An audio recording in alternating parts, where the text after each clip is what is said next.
Lung. Heh. Ketoke iki kok Sinuwun Prabu Gendra Suropati iki kok miturut pengendikane kaya wong gandrung. Sajake iya. Kaya mau nyebut jeneng wong wadon. Sapa? Asmarawati. Kowe ngerti kuwi sapa? Blas. Ora ngerti. Rak. Wong endi kaya ngapa wujude anake sapa? Mbok kowe munjuk atur ngelingke karo Gustine. Nuwun sewu sinuwun. Sampun kinten kula badhe wantun sumalena munggel pangandika panjenengan nanging kula nuwun sewu. Ingkang wonten ing parepatan ageng menika mboten wonten wanita ingkang namipun Asmarawati namung menika ingkang abdi toga kalih bilung Miah Rekyana Patih. Ingkang sowan ngabiyantara ngersa paduka Gusti kula sanata nanging sabab menapa dene paduka paring dawuh mekaten. Walah dalah. Wah. Ora nyono lah kok tembungmu manis manuhara. Jumbo karo wujudanmu kowe wanita ingkang sresti ing warna. Mula barang kowe munjuk atur kersanipun Kakang biya-biya. Waduh, lega penggalingipun Kakang. Embane kaya wong ketaman pepeteng kepapak obor sewu biar padang trawangan atiku. Wah. Cahayu. Mumpung dina samengko ora ana nayaka Punggawa Pulo Gedhang kancane kepadha sowan ning negara. Ayo ndak kanthi manjing pagulingan. Laden ana brantaning pun Kakang. Ora usah dadak duwe rasa tida-tida kang dadi atimu kowe njaluk apa watun ora nyuwun tumuruning rembulan mesti bakal tak pinangkani. Ndadosaken kejut raos sing manahipun ingkang abdi. Dene namung sak negari kula kemawon kerawan para sepuh, para minulya. Ing ngriki lenggan menika kepareng tedhak wonten negari ing Sila Bentar. Nuwun sewu Peremban. Menapa dipun keparengaken kula badhe nyuwun dawuh menggah menapa ta wigatosipun dene Jengandika Sang Tapa Begawan Durna rawuh wonten negari ing Sila Bentar. Upami kepareng kawedharing kathah tumunten kababarna nanging menawi wadi tumraping sangganing para nayaka miwah para Punggawa. Monggo kula dherekaken manjing salebeting kedatun pepanggihan catur netra kelawan ingkang putra pun Asmaradewa Penemban. Sanget ngaturaken genging panuwun ingkang tanpa pepindhan, Nger. Dene mekaten miyos sing pangandika paduka ndadosaken tentrem raos sing manahipun ingkang bapa ing Sukalima. Estunipun anggen kula sowan menika sepisan. Kula menika jejeripun Brahmana. Jernyatanipun pandhita menika kedah jembar pasrawunganipun.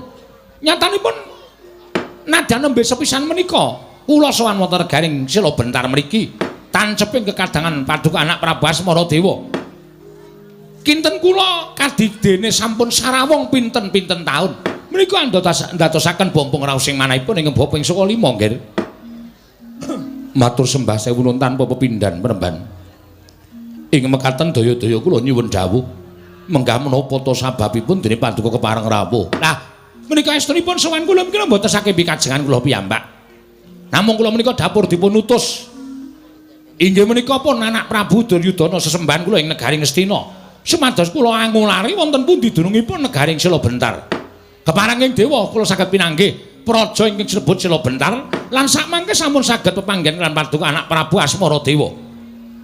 Ing mekaten daya-daya kula aturi paring dawuh menggah menapa ta sababipun dene Jengandika diutus dening Sinuwun Prabu ing Ngastina. Sinuwun Prabu Duryudana supados rawuh wonten negaring Sila Bentar.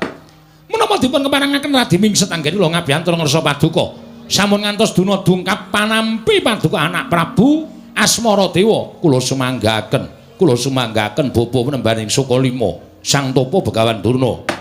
Sawanipun ing bapa ing Sukalima wonten negaring Sila Bentar menika mboten sanes kejawi namung badhe nyuwun kawelasan dhateng paduka anak Prabu Asmaradewa magepokan kalian kawontenan negari Ngastina. Inggih menika ing dipun lampahi wayah kula pun Lesmana Mandra Kumara. Kancarita anak Prabu Duryudana menika bingung-bingleng kenganglangan penggalihipun krana nampi pamutahipun atmajanipun inggih menika pun wayah kula Lesmana Mandra Kumara. Kacarios Lesmana menika gandrung-gandrung kapirangu kapandhuk beda ring katresnan. Monggo sareng dipun dangu dening anak Prabu Duryudana, Lesmana menika malaka bilih gandrung kalian putri saking negaring Sila Bentar atmajanipun Sang Prabu Asmaradewa. Inggih menika ingkang pewangi Dewi Asmarawati. Kula nuwun sewu, Nger. Menapa kepara nyata bilih panjenengan menika nggadahi putra putri ingkang ibaratipun sekar menika sampun ambabar gondo arum wonten negaring Sila Bentar menika. Jagat wasisaning Bathara Wayaptura jagat ilah dalah. Menapa ing dipun dawuhaken Sang Tapa Begawan Durna menika apan kepara saestu. Oh, menawi ngaten cocok. Tegesipun Lesmana menika mboten damel-damel suraos utawi mboten damel-damel anggenipun gandrung kaliyan setunggiling wanita. Nyatanipun sareng kula upaya pinanggih negari Sila Bentar lan saged pinanggih lan paduka sinuwun Prabu Asmaradewa. Ing mekaten samangke kula menika sowan minangka wakilipun anak Prabu Duryudana angebun-bun enjang Hanjejawa sonten. Sowan kula ngemis ngertos paduka anak Prabu Asmaradewa wonten Sukalilaning penggalih. Ingkang putra-putri pun Dewi Asmarawati badhe kula boyong wonten negaring Ngastina sampun kula cawisaken jempana joli-jolan pamboyong ing temanten putri samangke badhe dipun dhaup dening pun wayah kula Lesmana Mandrakumara. Nuwun sewu sinuwun. Menapa ing dipun dawuhaken Bapa Penemban Durung menika apan kepara saestu kula minangka dados saksi tama nalika semanten ingkang abdipun Baladewa katimbalan sowan wonten negari Ngastina. Lan nampi dawuh panjenenganipun Yai Prabu Duryudana supados kula ndherekaken jengkaripun Bapa Begawan Durna sowan wonten negaring Sila Bentar ingkang wigatos dados saksi tama badhe aturipun Penemban Durna menika ingkang kunjuk dhateng paduka Gusti kula ing Sila Bentar. Sanget boten nginten ing atasipun anak kula Lesmana Mandrakumara menika pinanggih kaliyan ingkang putra pun Dewi Asmarawati menika namung medal margining pasumpenan ewa dene sakmangke kababar kasunyatan wonten praja ingkang winastan Sila Bentar. Lan sakmangke kula wonten Sukalilaning penggalih. Mulung penggalih paduka sinuwun Prabu Asmaradewa keparenga sakmangke maringaken dhateng ingkang putra. Sanget mesakaken dhateng kawontenanipun Lesmana Mandrakumara.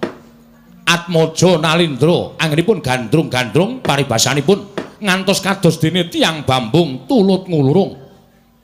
Mila sinuwun kula suwun kanthi sanget keparenga paduka maringaken dhateng putra kula baya wonten negari Ngastina. Menika saestu lho, Nger, menika leres. Mboten kula kok damel-damel.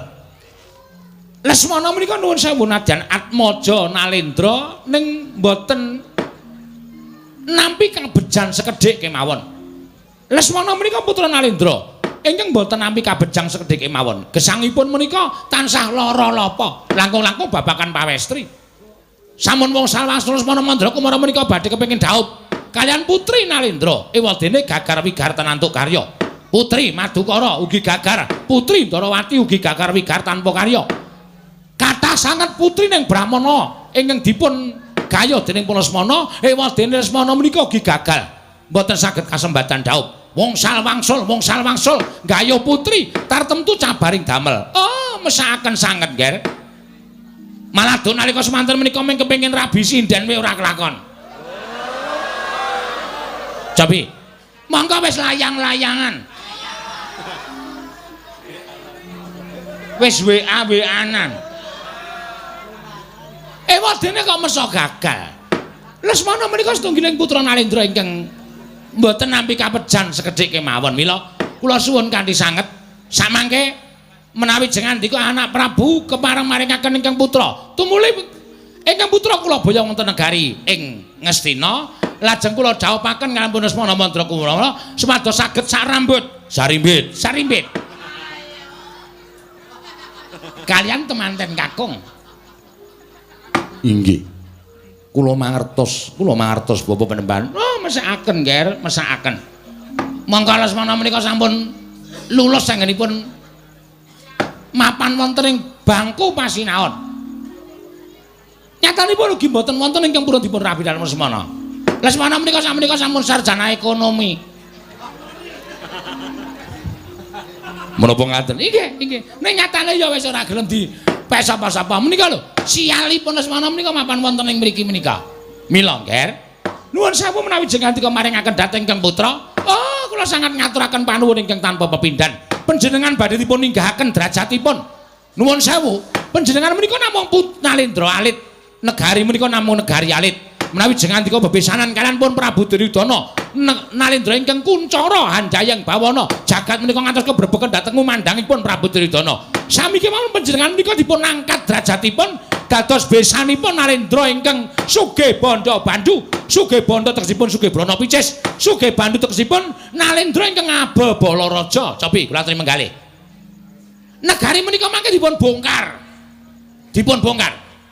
Lajeng dipun dantosi ingkang langkung sae. Kula pitados panjenenganipun anak Prabu menika nadyan Nalendra nanging kula ngertos gadah kreta kencana namung setunggal. Nggih ta?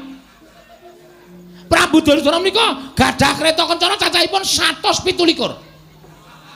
Mangke kagem panjenengan selangkung. Mangke kagem panjenengan selangkung. Anak Prabu Duryudana mboten badhe awel menawi peparing dhateng besanipun. Nggih, nanging kula nuwun sewu. Kula nuwun sewu, Bapak Panembantuna, kula menika gesang menika namung sak madya kemawon. Leres, leres. Lajeng kersanipun kula menika ugi bingung. Lho, bingungipun perkawis menapa? Menawi jeng andika menika badhe mboyong dhateng anak kula menika tiyang sepuh. Kula kinten kathah tiyang sepuh ingkang kepengin anakipun menika mukti ngawibawa Nyakrawati Mbau Denda. Kasinggihan, kasinggihan.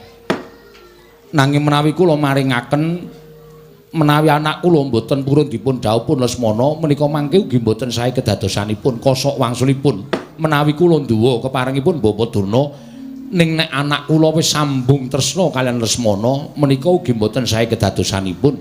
Sabab tumrap kula tiyang jejodhoan menika gegaranipun namung setunggal inggih menika tresna utawi seneng.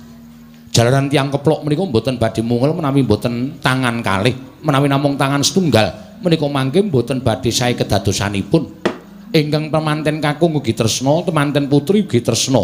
Menika gegaran ingkang kukuh bakuh tumrapipun tiyang ing badhe mangun Bali Wisma. Menika angka setunggal. Angka kalih kenceng. Lho, ngagem kenceng barang. Inggih. Ingkang kenceng menawanipun? Ingkang kenceng manahipun.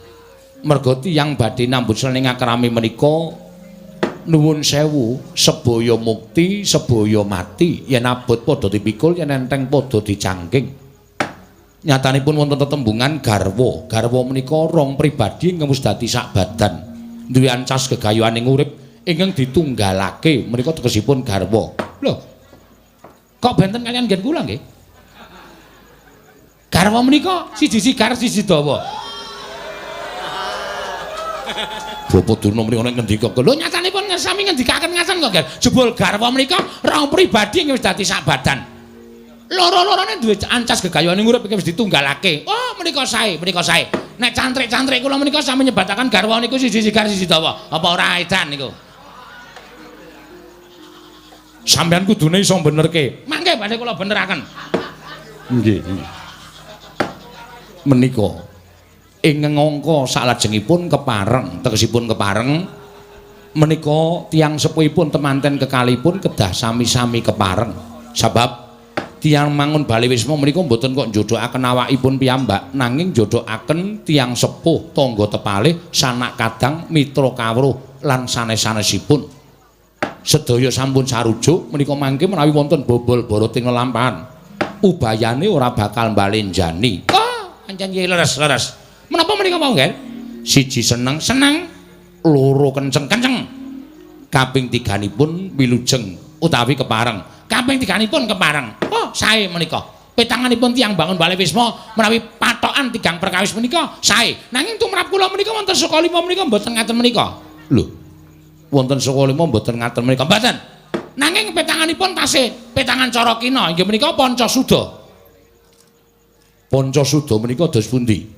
Pancasuda menika dinten kelahiranipun temanten kakung lan pasaranipun dipun jumlah dipun dadekaken setunggal kan kelahiranipun temanten putri lajeng mangke dipun suda 55. Malah cara kuna banget menika. Inggih.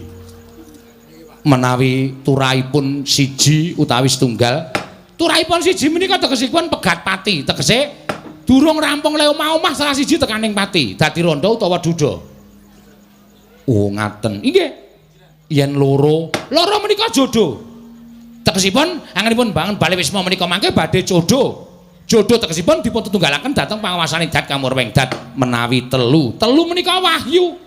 Wis jodoh kedunungan wahyu, menggok ngemplok obah mamah. Menika nek temu telu. Nek temune papat, nek ketemune papat menika pegat rezekine. Tegese nadyan dikaya ngapa le golek dhuwit ning ora iso cemantel, apa-apa mesti entek, apa-apa mesti entek. Menika tiba papat.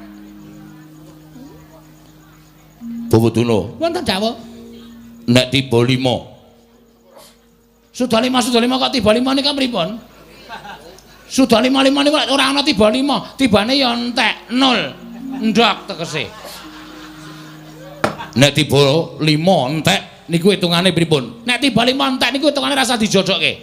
Niku bakal entek-entekan. Li rabi ya ora kepeneran, jer padu wae, ora anak-anak, bandane entek.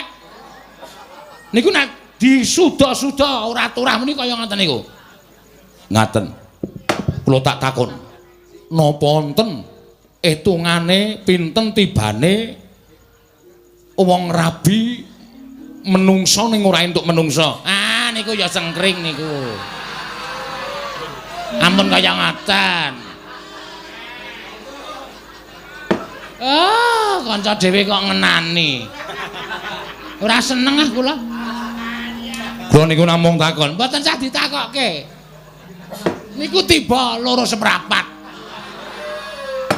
Loro seprapat nggih, menika namung nganu kok nggih menapa lelakon sing kudu dilakoni. Nggih, mila saenipun kedadipun tenggo, mangke kula ingkang badhe nanting dhateng anak kula pun Asmarawati. Kados pundi mangke aturipun anak kula suwun Bapa Penemban Durna miwasi nuwun mandura kedah nampi menapa kemawon ingkang kedah dados aturipun anak kula pun Asmarawati Penemban. Dereng ngantos paripesame Balwacana. Nalika semanten kasaru geger jaba, pihak ngarsa tangamping mrika sebanipun amu apa to kang dadi darunane. Ora rumacan rangke Gajah Medha saka Wandilan. Kejawi namung utusan saking negari Ngamarta. Nenggi abdi kinasih negari Ngamarta ki Lurah Petro Kantong boleh ing derajak-derajak dumrujug tanpa arpana karo cingak kang samya mulat. Mangrombreng para kawula kanca piyak piyana daya minggir jaluk dalan. Jagat Dewa Bathara ya jagat pangestu nggara. Ila dalan. Nganti kaget penggali ingsun durung nganti tutup pun kunampa pangendikaning Sang Tapa Begawan Durna lah kok dadi iki ana wujuding kawula cilik ingkang sowan ana ing negara ing Sila Bentar. Mongko ndareng ndak waspadake, ndak tiling-tilingke. Iki kok kaya tau ngerti nadyan mung ana gambar-gambar sing sok diumbulke cah cilik-cilik kae. Nek ora kleru apa iki ingkang arane Petruk ngono kae apa piye? Nuwun amit pasang Kalimantabe tinebene iki lho dene Demawaing Tawang Towang. Sinuwun. Leres menapa ing dados pangandika paduka kula menika abdi Petruk Kantong Bolong. Lah dalah jagat Dewa Bathara. Wela disawang pasuryane wae wis gawe seneng. Ing atase ana pawongan kok awake sarwa dawa. Nggih wonten sing cendhek. Iya, Petruk Rarja Sapraptamu. Tansah pinangan ing kawidadan ring sambikala bekti kula kunjuk sinuwun. Iya ya tak tampa pangestuku tampanana. Kula pundi nggo jimat paripin gayana ing kasantosan. Nyuwun pangapunten kula badhe nyuwun priksa menapa leres menika ingkang winastan negari ing Sila Bentar. Awit kula dumugi wonten ing mergi ageng menika wonten gepura lajeng wonten tulisanipun Anda memasuki wilayah Sila Bentar. Napa leres? Iya iki negara ing Sila Bentar Petruk. Wah, lah nek ngaten nggen kula ketayalan kekalangan Malaya persasat ngubengi jagat. Menika mboten sisip anggen kula ngabiyantara wonten sanipun menawi mboten klentu Sinuwun Prabu Asmaradewa. Iya, ingsun nalindra ing Sila Bentar Prabu Asmaradewa. Wah, matur suwun, matur suwun. Sidane ya kecekel, anggere wong tak takoni mesti ora do ngerti, wong tak takoni mesti ora ngerti. Ya Karang negara kuwi negara cilik, Petruk. Mboten napa-napa, cilik kali gedhe niku gumantung anggenipun ngasta bawat pemerintahan. Duwe negara gedhe ning nek kawulane pating slebar ora karu-karuan, kahanane rusak niku ya ora bakal apik.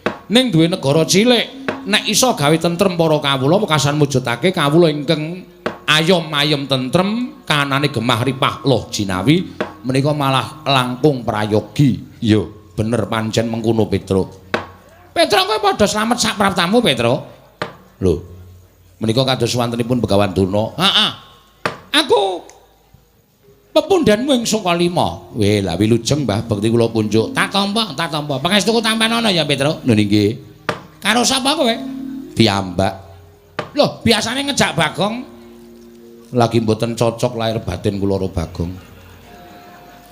Perkarane apa sing jeneng kowe sedulur padha-padha anake Semar kok ora cocok? Mboten wonten perkara napa, wong ati niku ora iso diapusi, nek lagi ora cocok ya ora cocok, nek lagi cocok ya weh persasat ora iso genggang sarikma. Nek lagi ora cocok ya kula niku omongan wae moh. Ah ngono. Nggih.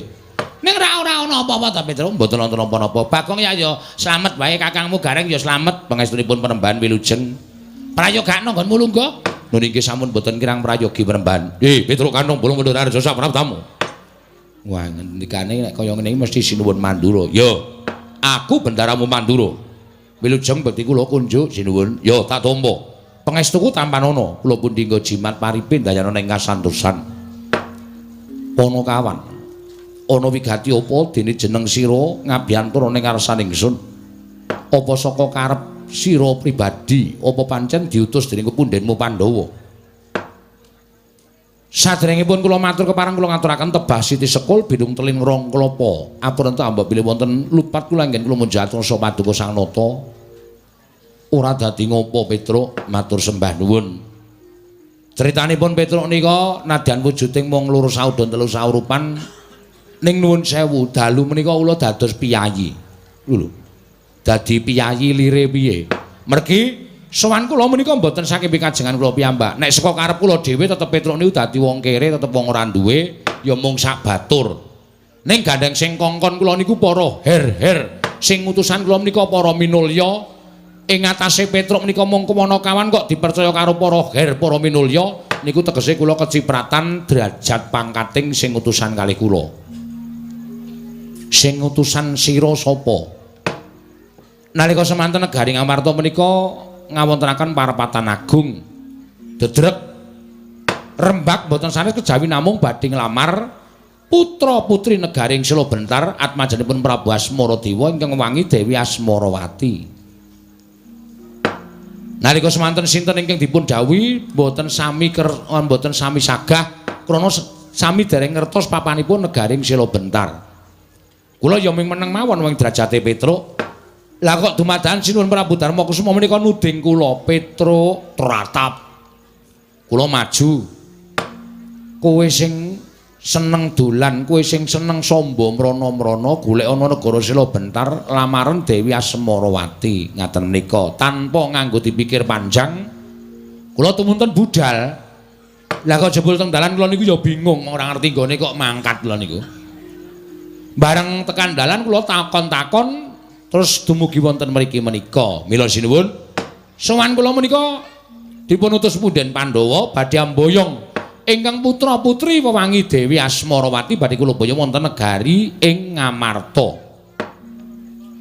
Anakku bakal dikersake dening para Pandhawa. Nggih. Lho, lah sak banjure arep kanggo apa Petruk? Lho, dirabi.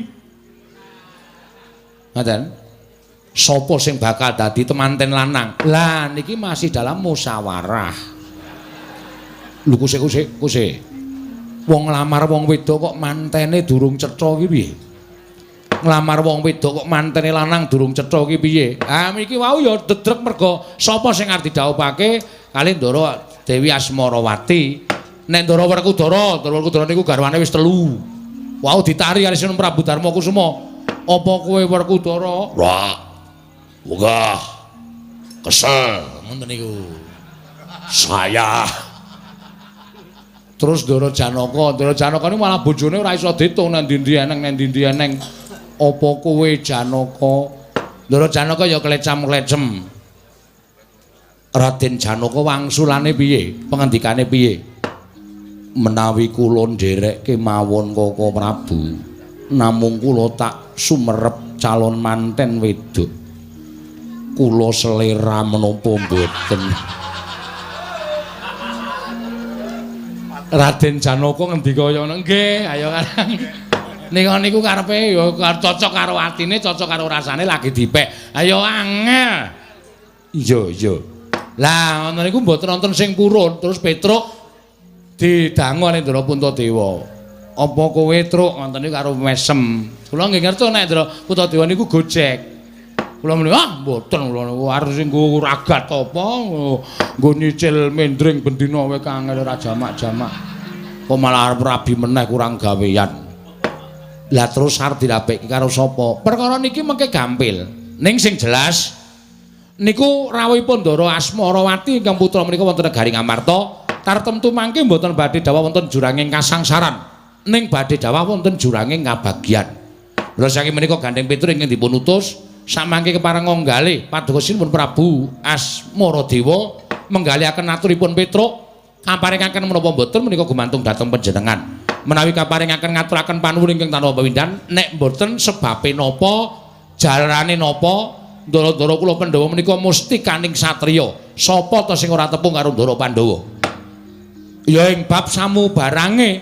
Ning apike Ndara Pandhawa niku kondang perkara becik lan kelakuane sing apik, mboten kok kondang perkara ala mboten. Dados ingkang putra dipun wengku dening para Pandhawa menika mangke sami kemawon panjenengan Sinum Prabu menika pikantuk kanugrahan. Krana pikantuk mantu salah setunggiling piranganipun Pandhawa pepunden kula Pandhawa. Iya Petruk iya. Dos pundi kula namung kantun nengga paringaken dhateng kula menapa mboten kula namung nengga Sinuwun Prabu Asmaradewa. Menawi mboten nawa sampeyan panjenengan mboten welas kalih kula.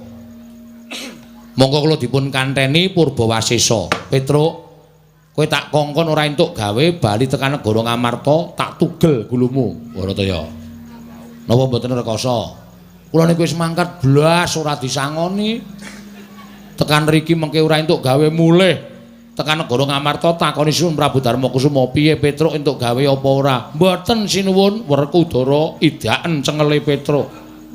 Nyet. Kilat kula melet teleler mudhar.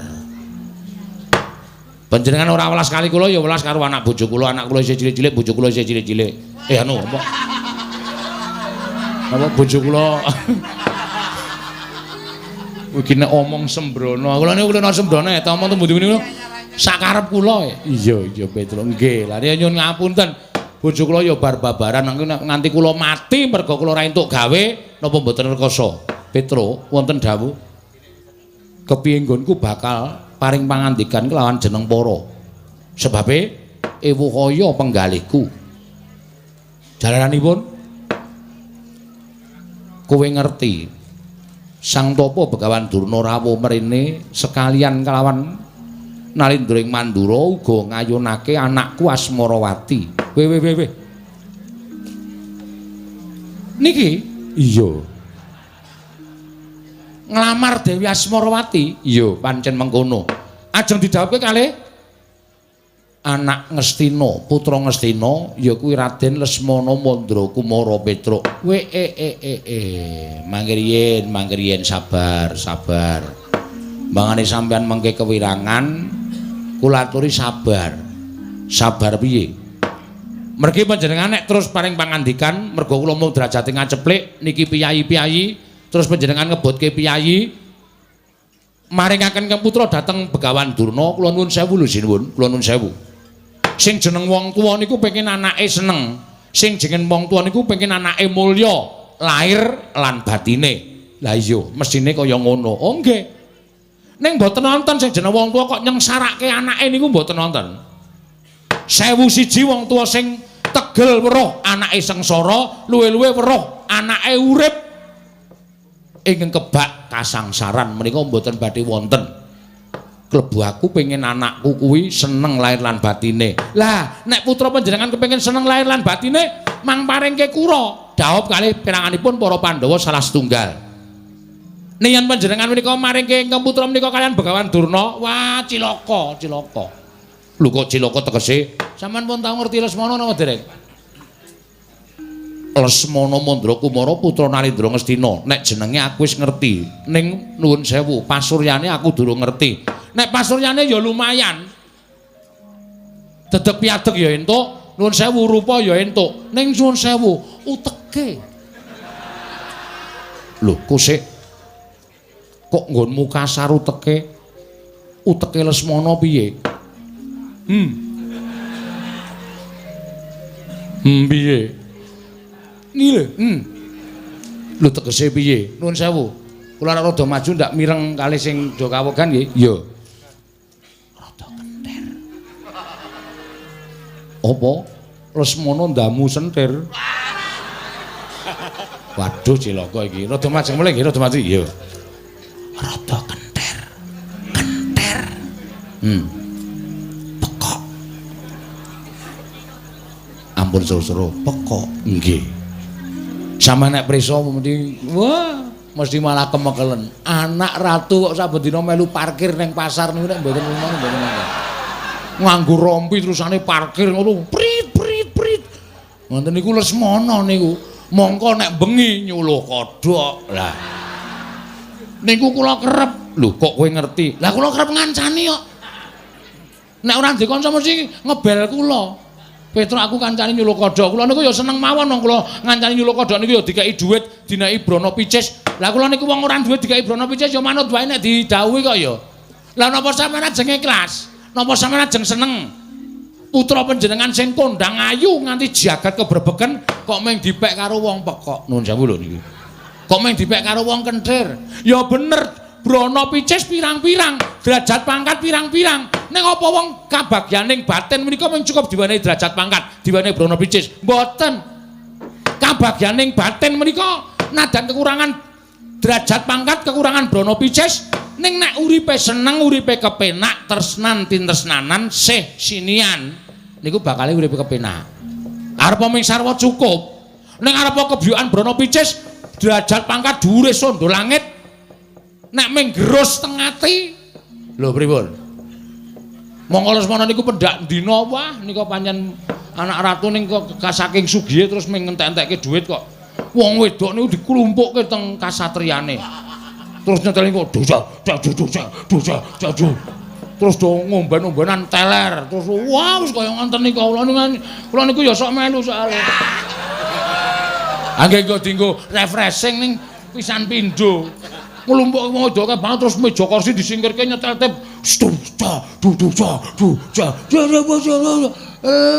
ketok budel ngonten nika nganti wis napa kaya ngoten niku napa panjenengan ajeng rumangsa anak sampean seneng napa kaya ngoten ajeng rumangsa anak sampean bahagia mboten anak sampean malah kaya tiba teng jurange kasangsaran nek dipadak-padakke nek ditanding-tandingke ngudumeh anak ratu nanding-nandingke putra sampeyan dipenggalih sinuwun. Tingali panjenengan mangke getun timba buri sega. Aduh. Walik leh ku omong ki mau. Sega wis dadi jenang ora bakal kuwi dadi sega meneh panjenengan getun ming timba buri ora iso nulungi anak sampeyan. Nek sampeyan maring kalian Petro durung cetha temantene lanang ning nuwun sewu manten lanang waras kabeh. Tur ya manten lanang bagus kabeh, tumindake apik kabeh.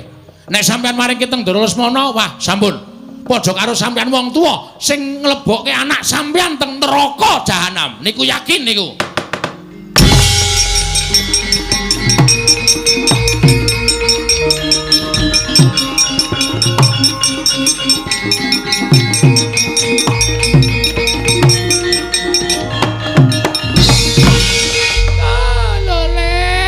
Kancak bleguduk suau gembol sumolole sumorante hawela panusmaning jajalanan Petro kantong bolong menungso ming batur gedibal 17 wong elek nyelam lipan kowe iki ming kere kowe iki ming panakawane kok ucap mundur wili kaya grojogan nyerwetek kaya bedes sepun Bapak Tegalan apa mbok kira Begawan Durna ora krungu apa mbok kira Begawan Durna ora ngerti apa sing entuk kandhake Mireng to, Mbah. Krungu areng apa? Wong nggih nyuwun ngapunten. Ora ana pangapura kanggo kowe. Wis ora ana pangapura kanggo kowe, sapenakmu dhewe. Kowe ngias karo putra Ngastina, putu Lesmana Mandrakumara, tok senggo Lesmana ki wong edan, tok senggo Lesmana ki wong kentir. Apa ora? Nuwun sewu. Lah apa ora? Lho, heeh kae dudu perkaramu. Ya pancen Lesmana ki kurang saon, pancen bener. Nek ora rasa dikandak-kandake ning kene. Wong nyatane Lesmana ki pengen rabi. Lah kok tok oncaki elek Lesmana. Dimana anak Prabu Asmara Dewa ora maringake Asmarawati marang negara Ngastina merga saka cangkemmu sing wis drangap-drangap tanpa aturan keparat kowe. Petruk. Petruk ana kula. Waduh, dibut loro ya. Wonten dawuh. Kowe ngerti tatanan ora to? Kowe ngerti tatanan ora? Kowe iki wong tuwa apa bocah? Nek kowe wong tuwa mestine kowe nganggo aturan. Lemu omong nganggo aturan. Aja waton omong, ning ngomong nganggo waton.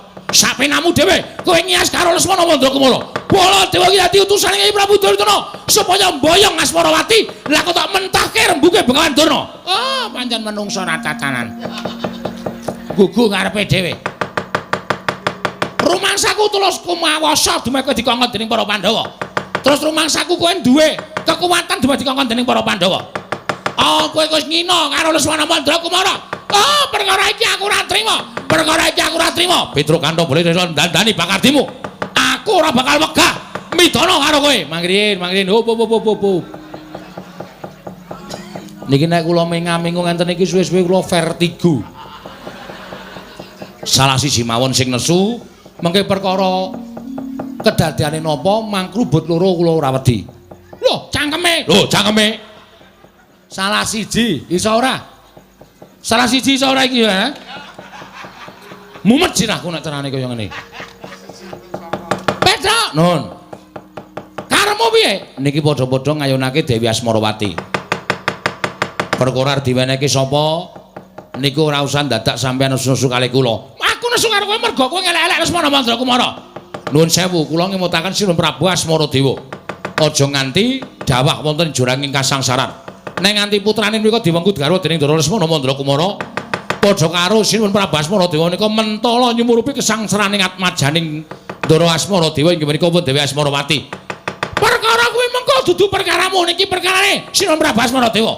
Kowe karo aku nang kene iki padha-padha wong nglamar. Padha-padha nglamar. Kowe ora usah ngelek-elek karo penglamar liya. Nuwun sewu kula mboten ngelek-elek, ning kula ngaturke napa sing dumadi lan napa sejatine sing lakon.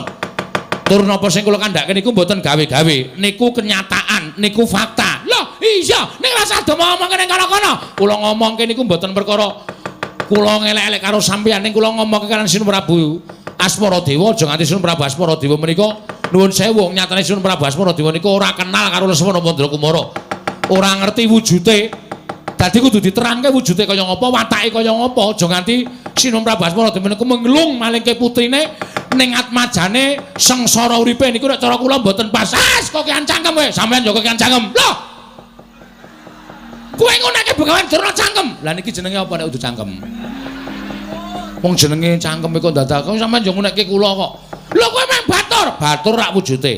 Ning tuwane tuwa Petruk. Nek arep sopan santun ora sang ngunake cangkem wong tuwa. Sampeyan niku arep ketoke jenggote putih, nek diitung umur karo Petruk, tuwa Petruk karo sampeyan. Sampeyan lahir lagi wingi, Petrus berabad-abad urip teng alam donya. Ngunekke cangkeme sak penake dhewe. Apa dianggep aku ora wani ngunekke cangkemmu apa piye? Aming cangkem pendhita kaya ngono kok diwedeni. Petruk sabar Petruk. Mangke riyen kula mboten marahi kok, niki sing marahi. Nek kula ken anteng kula ya anteng, kula ken nerem kula ya nerem, kula sabar kula ya sabar, kula ken ikhlas kula ya ikhlas. Nek Petruk dicamak Petruk dianggep wong kleru kula moh. Nyatane kowe kleru. Kleruku nggo napa? Kowe iki ngelek-elek Lesmana. Bola-bali dibolan-baleni kaya ngono kuwi rembuke. Saniki ngeten mawon. Niat sampean pripun? Niat sampean pripun? Lho, kowe nantang karo Bengawan Durna. Lho, Petruk iki biyen ra wedi karo sampean. Dadi nek sampean ngunak-unake Petruk iki sekalian mawon tak tantang karepmu piye? Wis ngono wae. Macem-macem ngono. Iki anggepe kok malang krek iki. Wong tangan-tangane dhewe kok ora entuk. Apa kula malang krek nyilih tangan sampean po? Ora nyilih tanganmu kok ora entuk ora. Rumangsane lah. Ayo sampean ngejak napa? Kula Petro ning kene kaya ngene, padhangane wani, petengane apa meneh? Rupak wani, jembar wani. Oh, ora sawu.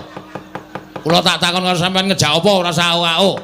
Kondhong bleguduk gembol semua lole semua rantiar ngopo? Sampeyan ngejak apa? Yen ngono kowe nantang karo Begawan Durna. Upama kula nantang sampeyan ajeng pripun? Dudu kene, pamane wong neter kadidayan. Ayo, imbangana kekuwataning Begawan Durna. Kowe iso ngalahke Begawan Durna. Boyongan Asmarawati. Mboten ngerti pamane wong neter kaya. Metu jaba aja kesuwen. Ayo, Petro.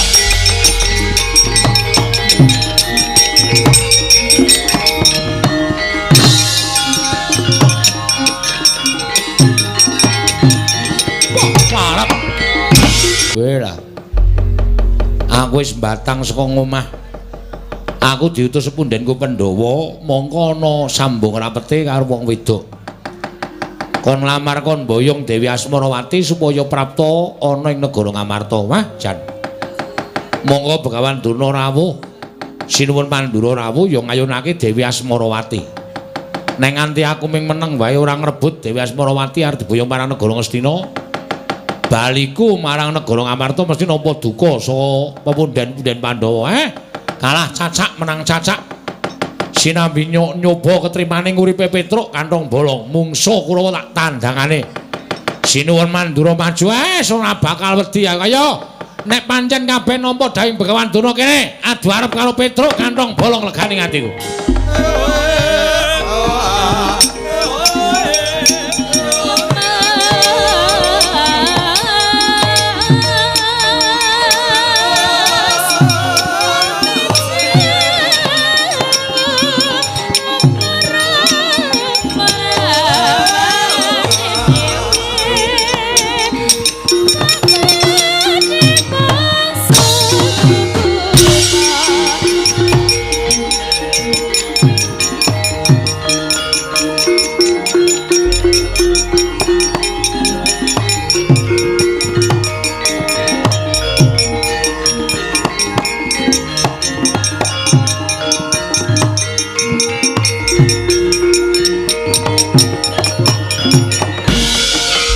Karto Marmo, ya Petruk.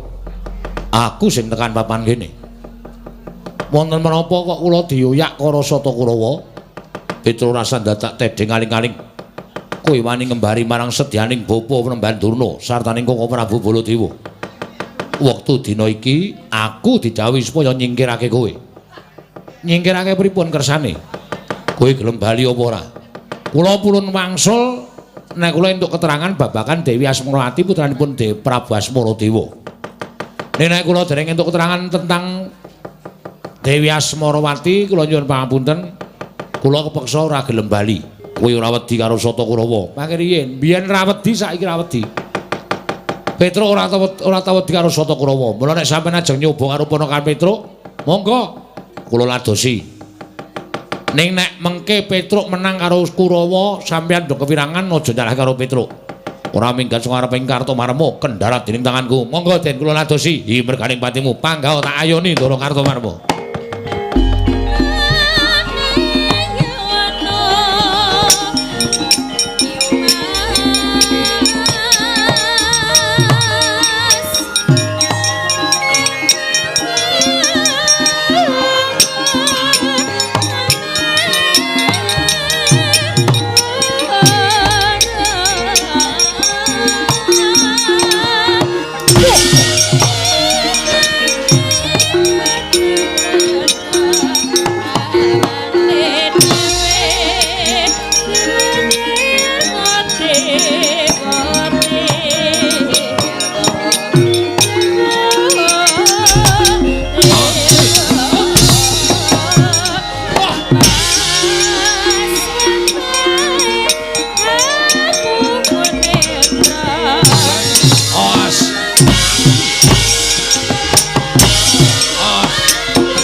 Petruk amun kula mlotot saya mlotot.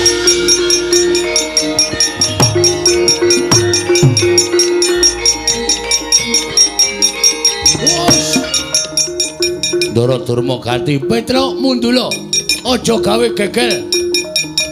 Tinimbane kowe dilanjap dening Kala-Kulawa kowe mundula Petruk aku ngeman karo kowe.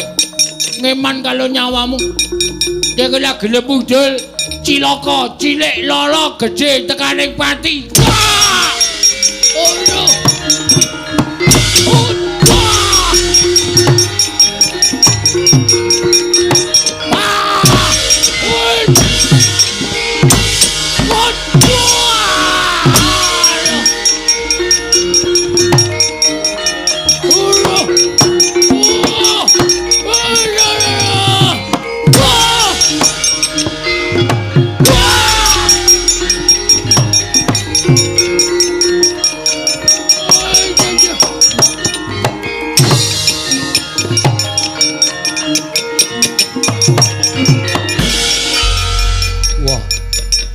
Wong Salwangsul kula matur kalih Paman Sengguni.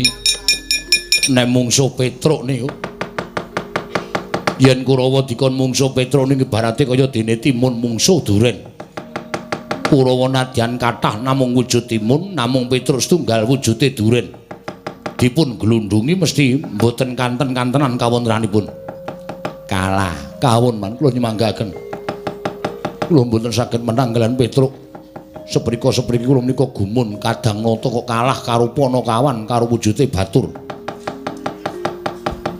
Kula semanggaken man, satama ya kalah nggih pangestunipun kawon. Kowe anak pendhita ampuh ming mungsuh Petruk kok nganti kalah nek cara aku isin. Kula semanggaken anggipun badhe mestani nyatanipun kula kawon, nyatanipun kula kalah. Dipun menapak-menapakno kalah ya kalah ora sandadak. Kula kakehan alasan malah dipaido adik kula malah lara. Piye Dur? Lemuk. Remuk wis. Rekane ngelekke kalih Petruk kowe mundula, mumpung kowe dulung dilanjap dening Kulawa. Kowe mengijen tanpa luang. Nek nganti kowe engko mungsuh Kulawa kowe kalah, Petruk ndupak cangkem kula man. Mak bles. Bres ki ketusuk apa ngantem? Bles. Bres to. Maksud kula bres ning ra iso omong bres dadi bles. Wong kena iso omong bres kok. Wajal para gantang gejluke lemah klekalke terus Petruk mumbul dada kula didak kali Petruk. Lah iso ambegan man kula. Nek mboten kula mesti semaput sumpah pun. Lah terus piye? Pun kula nyemanggaken lu kalah wis. Lemuk pokoke awake man. Weh ladal. Kurawa sapa sing arep maju ana ing pabaratan? Lho, sinuwun Prabu Baladewa kok malah ditata-tata kaya dikapakke.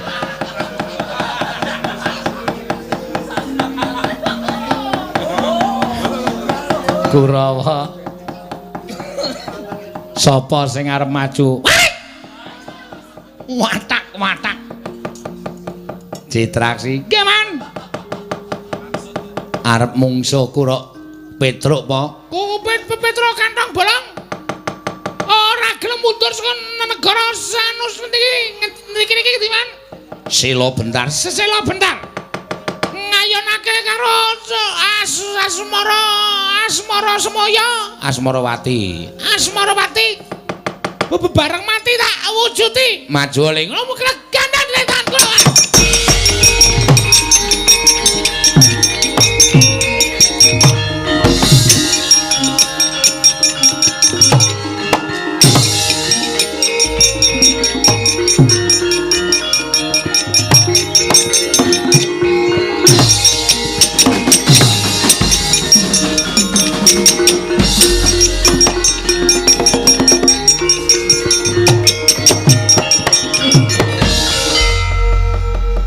Ndara Citraksi dasar kepara nyata. Petro ngopo? Kowe bali ora? Kula bali ken apa? Kowe rasa ngayonake Asmarawati. Asmarawati arep dipek karo Lesmana Mandrakumara. Mula kowe kalah. Terus nek kula ora gelem ngalah, kowe perang karo aku. perang karo sampeyan. Ho. Pun mang pikir sampeyan omong ngoten niku. Udut anu wis. Saniki ngeten, dipikir sing tenanan. Dipikir piye? Sing mirsani isih akeh. Bener. Isih akeh. Mongko bar limbukan ora do kuntur. Betul. Kok kowe kan dadak ngomongke penonton ki maksudmu? Penonton semanten iki wis do mbedhek kabeh. Nek Citraksi mungsuh Petruk niku mesti menang Petruk. Nek nganti menang sampeyan, penonton semanten iki bali kabeh. Penonton semanten iki bali kabeh gelo, atine gelo. Citraksi kok menang karo Petruk ki luwe-luwe mesti ngembet dalange edan, dalange pekok. Citraksi kok menang karo Petruk niku sebagian. Betul.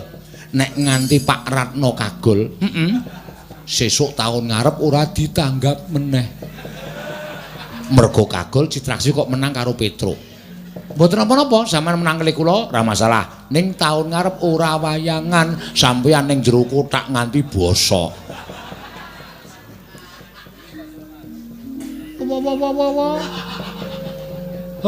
Ya. Nggih.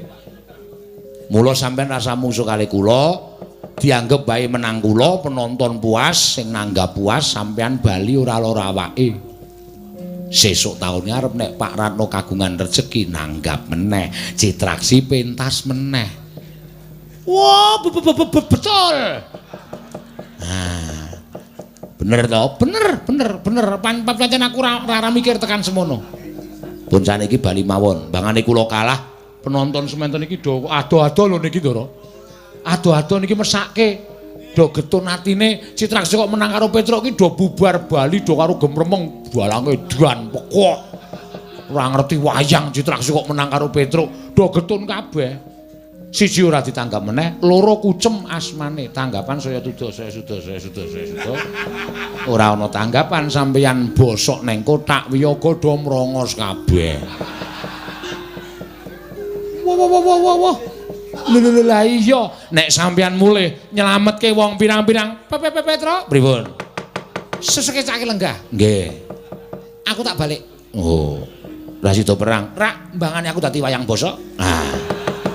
Luweng mundur kalah neng tetep kabudayan eksis. Ah nggih. Cocok. Tetep ngrembaka. Heeh. Neng nganti Citraksi menang karo Petruk mengko ndak do ora merti dusun. Bener. Mula aku tak bali wae ning tetep wayangan lancar. Jaluk pamit lho.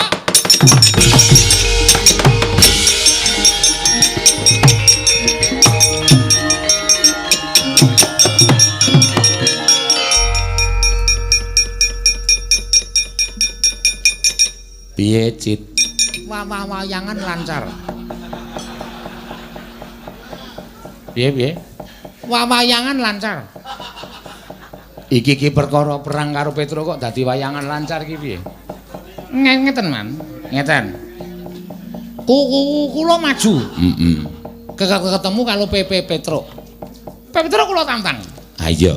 Petruk, aku tekan kene arep ngelabrak kowe. Terus Petruk omong ngeten niku. Sapi. Sabar. Ndara Citraksi penonton ijik akeh. Iki do ngarep-arep perang. Ning nek sampean kok menang karo Petruk, kula kalah. Penonton sing do ado-ado do numpak motor ngebit mlaku lan sak piturute niki bali kabeh. Getun. Mergo Citraksi kok menang karo Petruk. Lho, gedene dadi perkara dianggep dalange ora ngerti lakon, dalange ora ngerti wayang. Citraksi kok menang karo Petruk. Nggih to, Man? Heeh. Mula mbangane gawe kagol wong akeh, gedhe-gedhene mengko sik nanggap kagol, sesuk taun ngarep rawayangan meneh. Kula karo sampeyan bobo-bobosok ning kotak. Ora dienggo wayangan. Krikiti tikus. Heeh. Luwung kula bali ning kesenian wayang tetep eksis. Cocok ta? Gimana? Kok ora ana watu ya? Munggo ana watu tak kepruk ndasmu modar. Kowe wong Pangeran Pati Kadanata kok goblokmu. Loh, man. Diditi penggalih. Bangane kula ngamuk Petruk kalah, sesuk sepi nyenyet ora ana pertunjukan apa-apa. Nggih. Rasulan merti dusun do ora nanggap wayang. Napa sampean gelem nganggur? Iya. Sisi sinden gelungane do didol. Mergo ora ana wayang. Wiyaga ikete do njamur kabeh do ming do dipepe turut ngarepan. Mergo wayang ora ana mergo kesalahan teknis Citraksi kok menang karo Petruk. Kesalahan sedikit membuat rusak semuanya. Nilam setitik susu sebelangga. Ngawur. Nek gawe ukara wis apenake dhewe. Nggih napa mboten? Nah iya. Wis ana mundur ana minggaten. Lho, ampun Suman, kula niku golek benere kok. Lah iya. Nggih menapa mboten? Ha iya. Awulung kula kalah ning wayang sesuk tetep ngrembaka. Sesuk taun ngarep Pak Ratna wayangan meneh. Merti dusun tetep jalan. Rasulan tetep jalan. Wayangan tetep eksis. Cacat.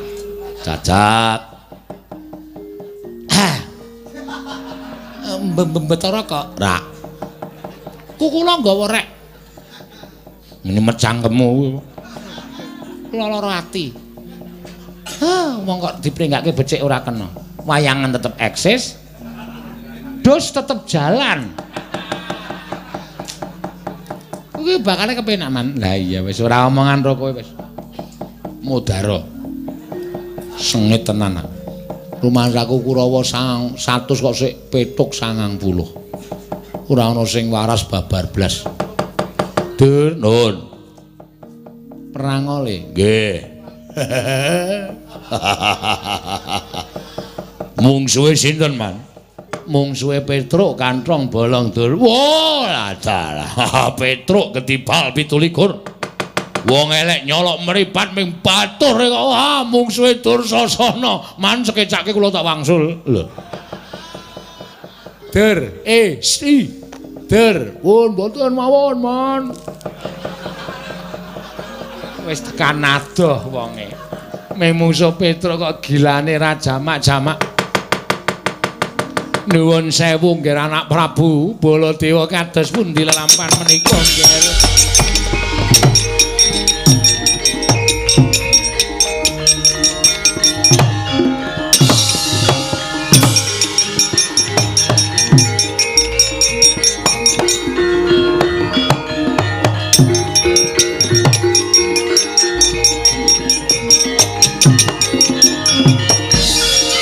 Maning jajaran Sukertaning Bawana. Wah, iblis lanat Petruk. Kanthong Bolong ketibal 17 wong elek nyolong mripat. Kowe derajate ming batur wani ngas Maranata Mantura Prabu Baladewa. Ijeng Maranata Mantura Prabu Baladewa. Petruk ora minggat grethek nang kula dadi apa wae.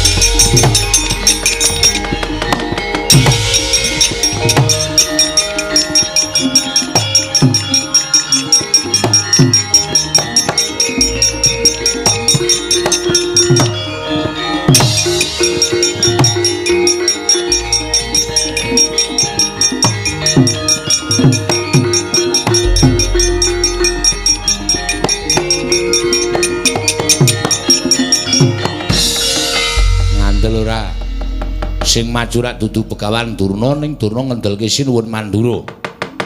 Wah, bengok-bengok saka kadohan. Petruk Kanthong Bolong ora gelem minggat. Iki nata Mandura Prabu Baladewa tandangana. Dianggep Petruk ming wedi digetak kaya ngono. Petruk kulino disenggara macan. Petruk kulino digetak-getak wong ning dalan nek digetak nata Mandura nek liyane dawa dina Petruk. Ayo, iki anake Semar. Prabu Petruk Kanthong Bolong legane ati.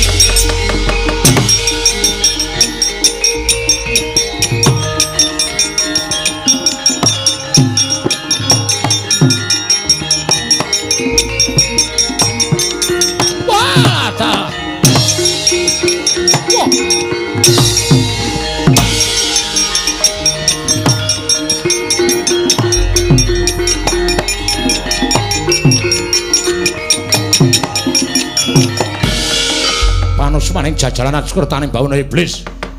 Wah, kowe batur nek kok kemewat ucapmu kaya ngregem jimat kowe wani ndrat Wesi Abang Barat. Kowe ngerti ora? Iki sapa? Iki sapa Petro? Lho iki pita karo jenenge dhewe kok lali iki. Iki lah sampean niku sinten? Sampean Sinuwun Prabu Baladewa. Gene ngerti? Nggih, kula ngertos. Kersane pripun? Kowe bali.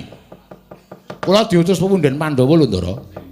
Ning nganti kula mboten entuk gawe saura-urane cilik entuk kabar pripun kabare Dewi Asmarawati.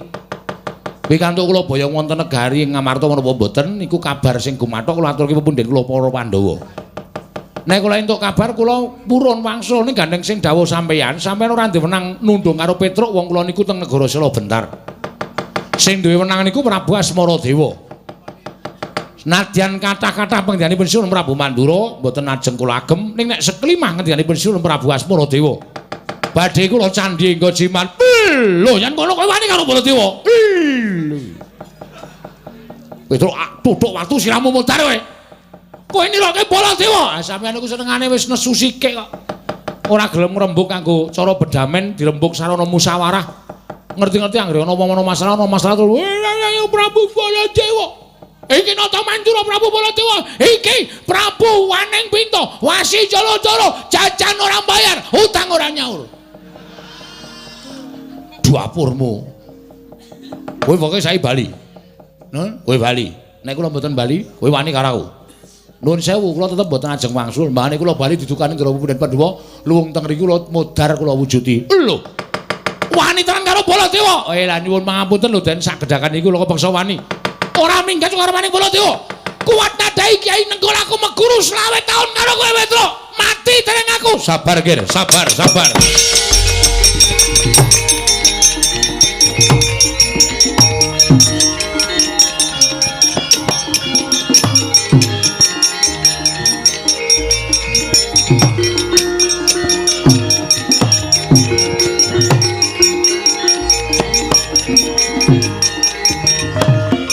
Kula aturi sabar. Sinuwun Prabu Mandura kula aturi sabar. Sinuwun. Sampun ngantos dipun alang-alangi. Petruk saya ngiyas marang ingkang putra Panata Mandura Prabu Baladewa. Petruk saya ngece kalian kula. Petruk badhe kula tegeli. Menawi ngantos kateman mekaten ingkang getun panjenengan piyambak.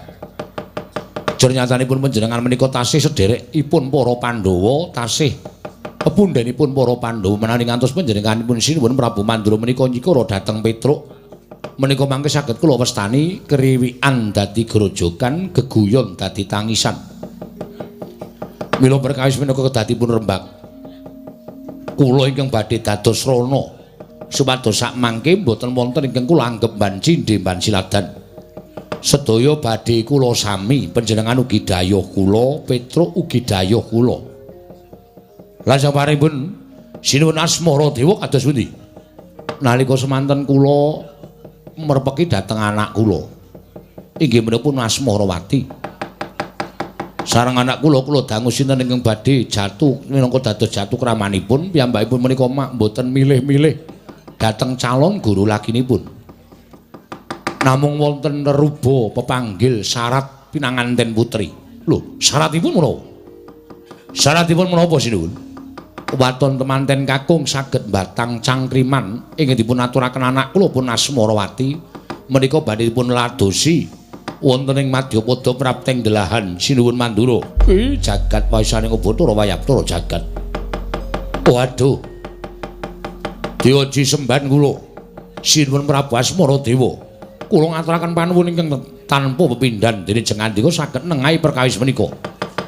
Malah samangke kula nyuwun pamit wangsul dhateng negari Ngastina angombyong sowanipun pinanganten kakung supados saged ambatang cangrimanipun ingkang putra putri inggih menika Dewi Asmarawati menika langkung prayogi Sinuwun sinten ingkang saged kundur sarta angombyong sowanipun pinanganten kakung menika sakmangke ingkang badhe tinampi pasuwitanipun saha anak kula badhe ngladosi dhateng piantun kakung menika kala wau Sinuwun kula nyuwun pamit nggih ngatos-atos sembah kula katur Sang Tawa Begawan Duna nggih mangke badhe kula aturaken kula nyuwun pamit Sinuwun inggih Sinuwun mugi-mugi lebda ing karya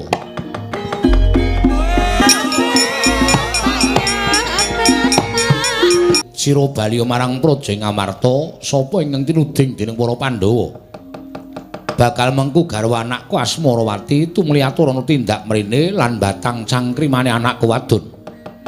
Oh inggih, iya ngono Petro. Oh inggih, nggih matur sembah nuwun. Nah ingatan kula badhe wangsul jalaran kula sampun pikantuk keterangan babakan ingkang putra-putri Dewi Asmarawati. Iya, Petro aja kaya bocah cilik. Kula nyuwun pamit sinuwun, sing ati-ati Ponokawan. Muga-muga ora ana alangan nggonmu bali marang Praja Ngamarta lan bisa tatas titis sarta teteh nggonmu ngaturake apa kang dumadi ning negara ing Sila Bentar. Nyuwun pamit sinuwun, sing ati-ati Ponokawan Petro aja kaya bocah cilik.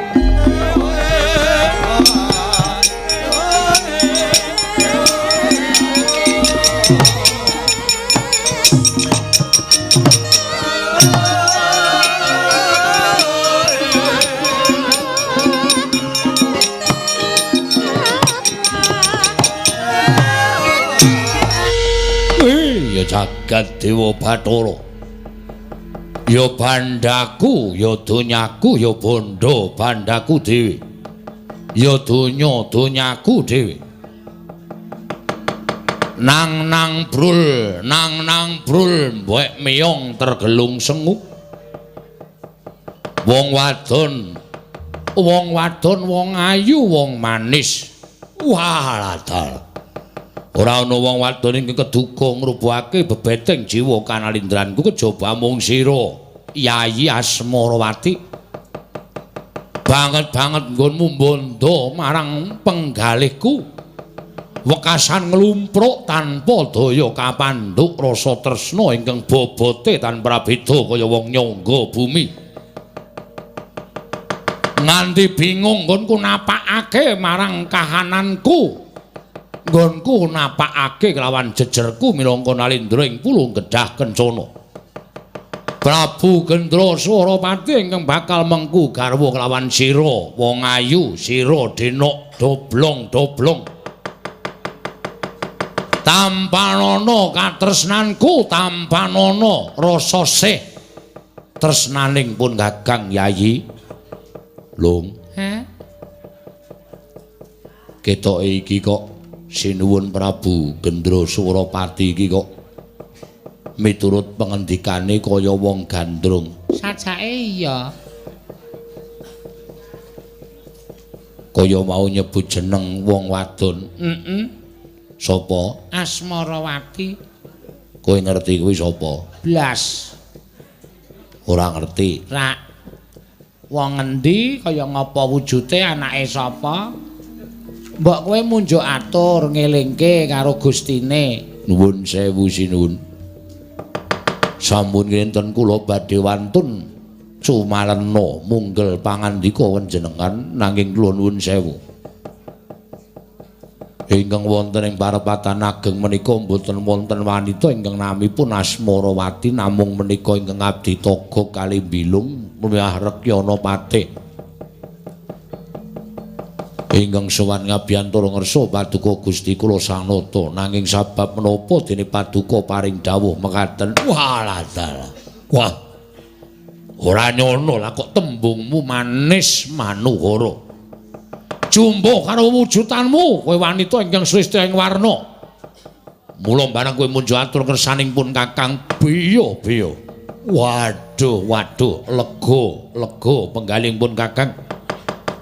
Embane kaya wong ketaman pepeteng kepapak obor sewu biar padang trawangan atiku. Wah. Cahayu. Mumpung dina samengko ora ana nayaka Punggawa Pulau Gedhah kancane kepadha sawana ning negara. Ayo tak kanthi manjing pagulingan. Laden ana brantaning pun Kakang.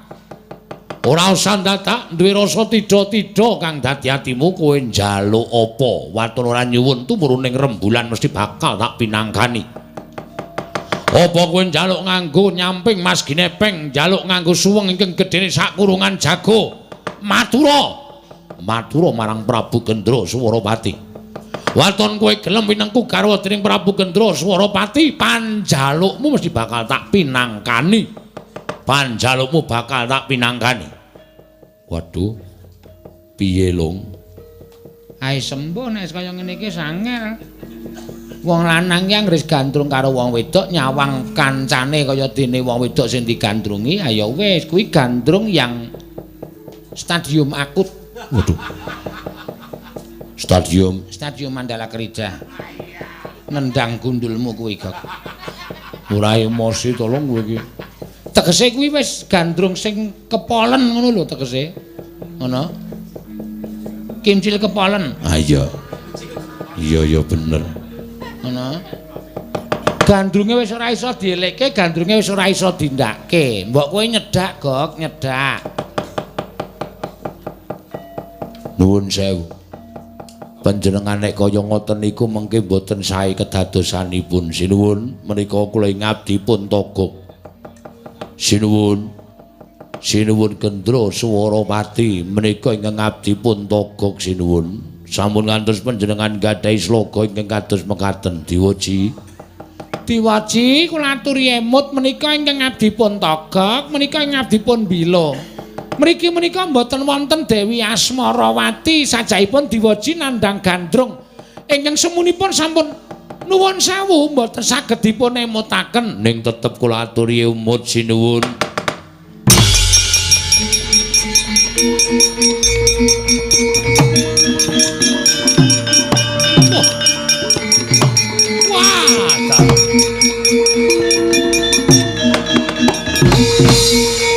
Jagat Dewa Bathara jagat Pangestu-Nggara. Iya, Togok wonten dawuh. Wis suwe nggonku lungguh ning dampar. Pun kawit wau jam 8 enjing ngantos sakmenika jam 11. Apa aku wis paring dawuh? Mboten paring dawuh ning ngendika kathah-kathah. Aku ngendika apa? Panjenengan ketingalipun gandrung kalian setunggiling wanita. Naminipun Dewi Asmarawati. Malah ingkang abdi pun togok sampun kinten kula menika wujudipun pawestri ingkang namipun Asmarawati. Kula dipun kanthi manjing pagulingan. Wah, bangsat. Kena apa ora ngelekke marang aku, napa ora ngelingke karo aku? Sampun wungsal wangsul kula ngemutaken. Pun bola-bali ning panjenengan menika nuwun sewu peningalipun kados dene kosong wonten lho. Ngalamun kok ngendika lho lah menika ingkang bebayani wonten mriki menika ngalamun kok omong ya Tegak. Heeh. Mangka sing diomongke bab wong wedok tegesipun nuwun sapunten menawi panjenengan menika nedeng nandhang gandrung. Togok wonten dawuh. Mati aku kok. Lah pripun? Aku ngimpi ketemu wong wadon. Jenenge Asmarawati, ndak wengku garwa dheweke ora suwala, ora selak manut dadi garwa aku. Nggih. Durung nganti lakon aku dawuh karo Asmarawati gregah, aku tungu tutangi saka Nendra. Nggih. Salajengipun wiwit dina aku ngimpi tekan saiki wis ana Sabtu ari kelungguhan niki. Nggonku ngimpi wancine anggara kasih. Lah kok dadi aku ora iso ngalekke marang Asmarawati, suwe ning suwe gumana musik ana ing paningalku. Ngledha bebeda marang pikiranku, bebeda karo paningalku, ngosak asik karo batinku, Gok. Terus mula niatku ora bakal kendho. Gok wonten dawuh, kowe batur ingkang wis wareg mangan gempalaning jagat legiasi ning kanan, kowe kebak pengalaman. Nggih. Kowe ngerti negara Sela Bentar. Nadyan dereng mangertos watun wonten namine mesti wonten wujude. Kok wonten dawuh. Aku derekno, aja ana prajurit ing melu. Mengko mundhak ngabar-abari apa sing tak gayu. Nggih. Manjing kampungku tudono papan dening Sela Bentar. Parengipun Asmarawati arep tak jaluk.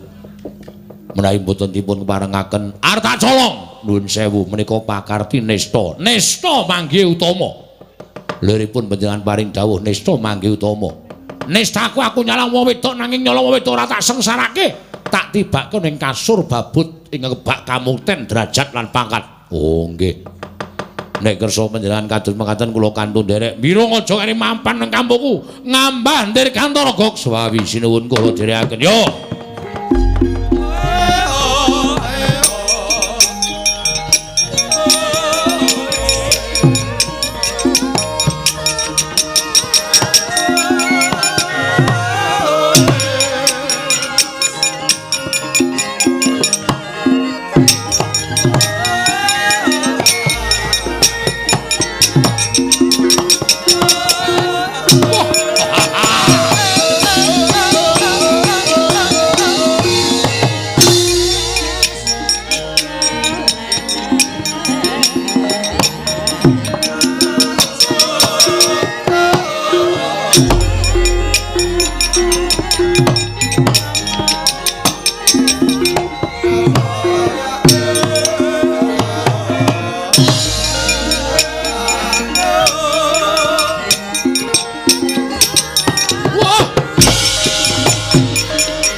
Koko Prabu.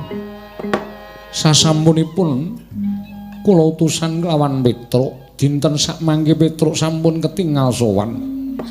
Menapa mboten langkung prayogi menawi tumuli Petruk katimbalan kados pundi manggih kabul kawusananipun anggenipun kula utus wonten negari ing Sila Bentar Koko Prabu. Yayi, menika langkung prayogi. Tumuntun sakmangke Petruk katimbalana kados pundi kabul kawusananipun anggenipun diutus wonten negari ing Sila Bentar. Ana kawan Petruk wonten dawuh sinuwun. Murugake matura ingkang prasaja kepiye mungguh kahananira nggonira prapta ning negara Sila Bentar. Sowan sinuwun Prabu Asmara Dewa. Nadyan kanthi tambu-tambu kula sampun pikantuk kabar lan sampun pikantuk papan jenengipun lenggahipun sinuwun Prabu Asmara Dewa pancen para saestu mapan wonten negaring Sila Bentar sinuwun. Iya, sak banjure kepiye? Para madyausana sampun ngaturaken tinampi dening sinuwun Prabu Asmara Dewa. Nalika semanten sareng kalian sawanipun Begawan Durna ingkang nglamar Dewi Asmarawati badhe kadhawuhaken kalian Ndara Lesmana Mandrakumara. Ngantos dados geger. Ewadene nalika semanten dipun sape dening sinuwun Prabu Asmara Dewa kacariyos temanten kakung badhe saged mengku garwa Dewi Asmarawati waton saged ambatang cangkrimanipun Dewi Asmarawati. Mila atur kula nersanipun sinuwun Prabu Darma Kusuma mugi dadosa penggalian sinten ingkang badhe kadhapuk minangka dados pinanganten kakung tumunten kadhawuhan sowan wonten negari ing Sila Bentar sinuwun. Koko Prabu menggah saking pemanggih paduka sinten ingkang pantes sakmangke kedadhawuh kaliyan pun Dewi Asmarawati saking negaring Sila Bentar. Yayi, menawi Werkudara kula kinten mboten badhe kelampahan menapa malih Arjuna. Namung peranganipun para Pandhawa menika nuwun sewu ingkang tasih legan menika namung pun Sedewa. Mila dinten sakmangke kula kandangu dhateng rayipun Sedewa. Sedewa wonten maring dawuh Prabu. Maju Yayi, ana dawuh saka panjenengan ulun Dimas kadangipun Kakang Sedewa. Miat langening kalangguan aglar pandan moncar. Gumala ngrembug kabeh kadang-kadangmu wong atuamu kadangmu Werda panjenengan ingsun Werkudara apa dene Arjuna nemtokake lamun sira Yayi ingkang kudu mengku garwa kelawan Dewi Asmarawati putri saka negara ing Sila Bentar. Yayi Sedewa ora mung para Pandhawa nanging tumrapun Kakang kaya Siadi ingkang pantes mengku garwa Dewi Asmarawati lan sumurupa iki ora mung mligi nempokake rasamu kan rasaning Asmarawati sarta njodoh dhawuhake kowe karo Asmarawati nanging ingkang luwih wigati Yayi satemene ana wahyu ingkang sumandhak ana ing angganing Dewi Asmarawati mula Pandhawa adreng ngene kepengin isa mboyong marang Dewi Asmarawati. Wah, Sedewa, aja selak, aja kumbi. Lakonana dawuhing kadang-kadangmu jernyatane iki ganti ning wong tuamu. Yen to nganti kowe nyelaki apa sing dadi dawuhing kadang-kadangmu, ora ana gunane nggonmu ngabekti marang para Pandhawa. Ora ana gunane nggonmu tansah digulawentah dening kadang-kadangmu tuwa. Yen kowe duwe karepe Werkudara Janaka apa dene barep kakangku. Wah, kowe ngerti Werkudara yen nesu kudu kepiye? Sedewa aja nganti dadi perkara mara gage lakonana Yayi kadangipun Kakang Yayi Sedewa.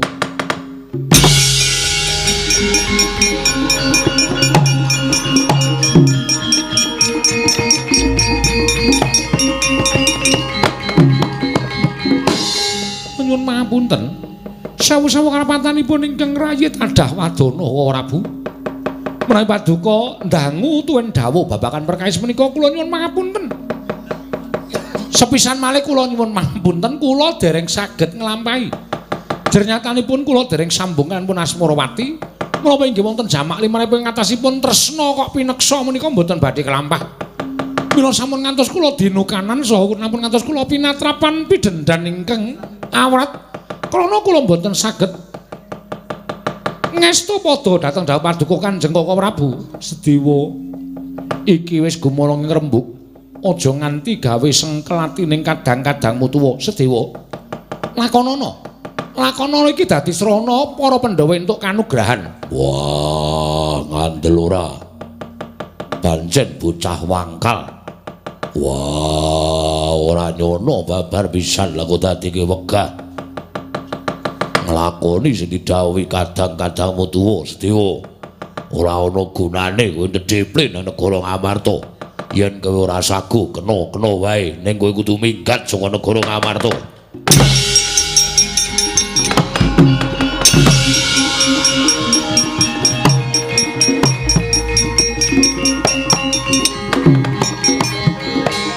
Werkudara, Nggih.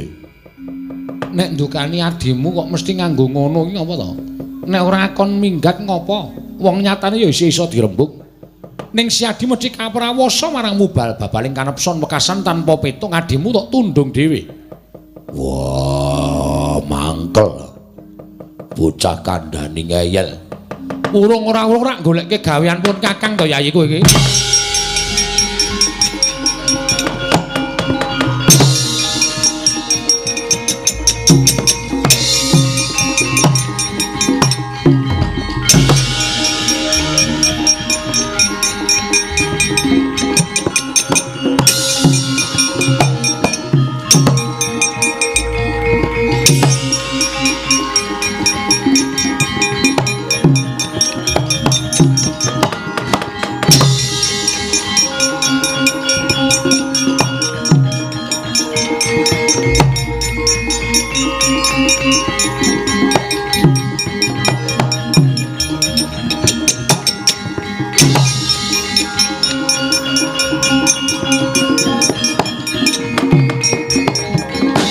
Rekotodyan Gatotkaca Dinon Mapakaraka Suta Tekapira Kresna Parta Maneher Sakti Nira Gatotkaca wonten timbalan.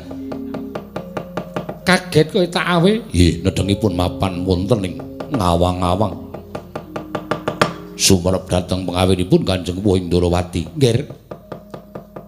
Iki mau pangjanjure negara Ngamarta ngrembug nggone bakal mboyong marang Dewi Asmarawati. Mongko pamanmu Mbumira tawu. Ya kuwi Sedewa tinuding kudu garwa kalawan Asmarawati sabab Asmarawati kuwi dudu wong wadon sembarangan nanging gembol kanugrahan. Lho niki. Nanging pamanmu ora gelem.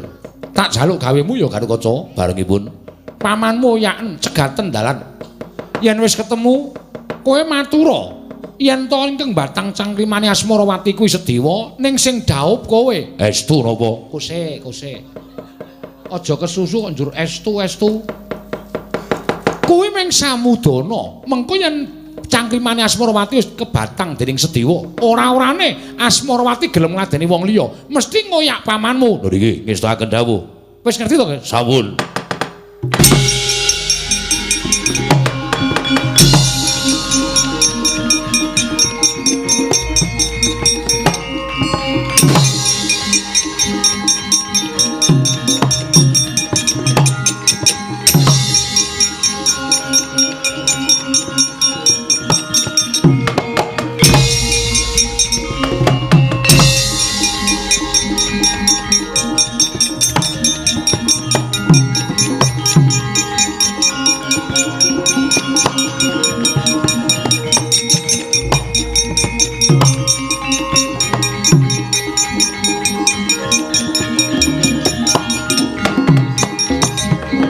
Bumi kuncing langit kelap-kelap katon lir kinsanging risang mawe gandrung sabaran katulu wukir moyak mayik saking Dyas Baliwur.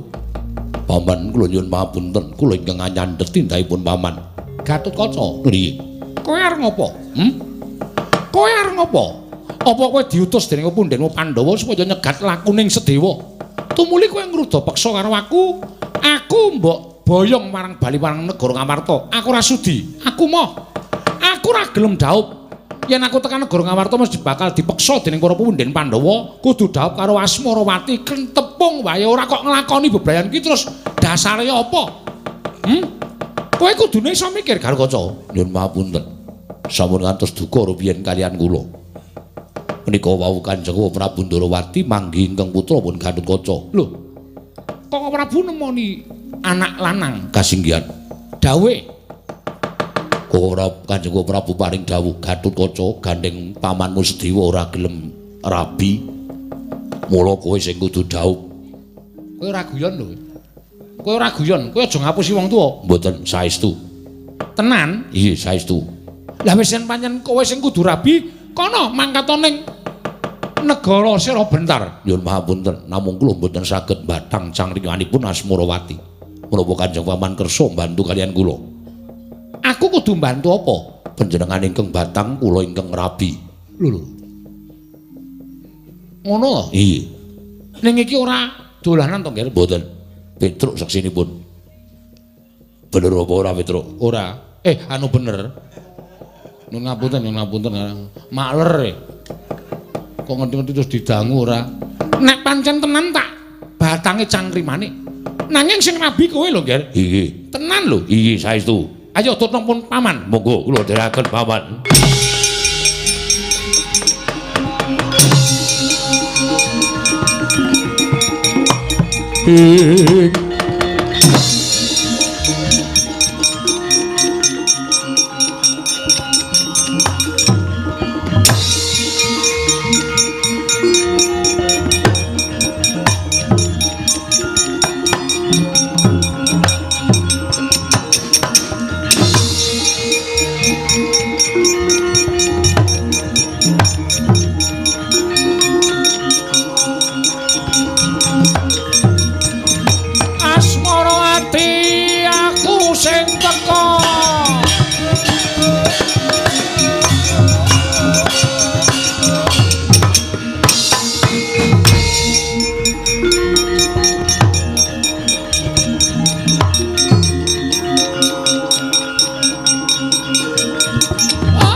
Mangga anggro sesumbar lindhu bumi kuncing kumaluduk kuntur ketup nang brul mbek meyong tergelung senguk wong ayune dipek dhewe biyo wong wadon kok kaya ngono wujudane iso gawe rongeh penggalihing Raden Lesmana Mandrakwara minujeng rawuhipun Raden slamet niring sambikala wonten menapa dene paduka Raden rawuh wonten ing taman negari ing Sela Bentar Asmarawati wonten dawuh jarene kowe duwe cangkriman apa mbok anggap Lesmana ki wong bodho apa mbok anggap aku ki wong bento aku anak ratu ngelmu kawruhku wis kebak kowe arep gawe cangkriman apa Pak boletus tapak kebo sikile 100 lenggok sunder malinge menggok asune nyander lek lu telek nang alu lek lip telek didulit ayo kowe arep gawe cangkriman apa sanes menika Raden kula namung betah mangertosi ingkang winastan sandanganing raga miwah sandanganing jiwa menika menapa wo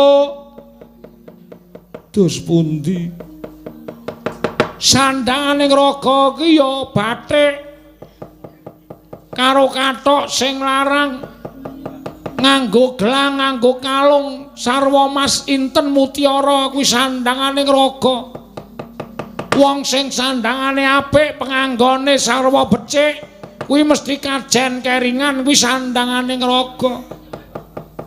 Yen sandanganing jiwa kuwi ya kuwi apa ya? Oh, wis ngono ngawur wae Lesmana, ngawur wae engko ra mbok menawa bener. Aku mbiyen tak awur ya bijine 6 ya nyatane ya munggah. Wis diawur wae, diawur. Sandanganing jiwa kuwi wujud kapinteran lan katekunan gone madeg minangka titahing Gusti. Ngono ya meng kaya ngono. Wis meng kuwi bener apa salah Asmarawati? Mboten wonten ingkang cocok kaliyan menapa ingkang kula kajengaken Raden. Edan. Lah terus inggih kados menapa ing sampun dados sayembara sinten ingkang mboten saged mbatang cangkriman kula. Tetep mboten badhe saged mboyong dhateng jasad kula. Edan yang pripun? Niki Asmarawati mboten purun dipun boyong tegese kula kalih sampeyan mundur teratur. Wangsul teng negara Ngastina gagal meneh penjangkanipun Lesmana yang mati kula. Oh, sing sabar ya putu.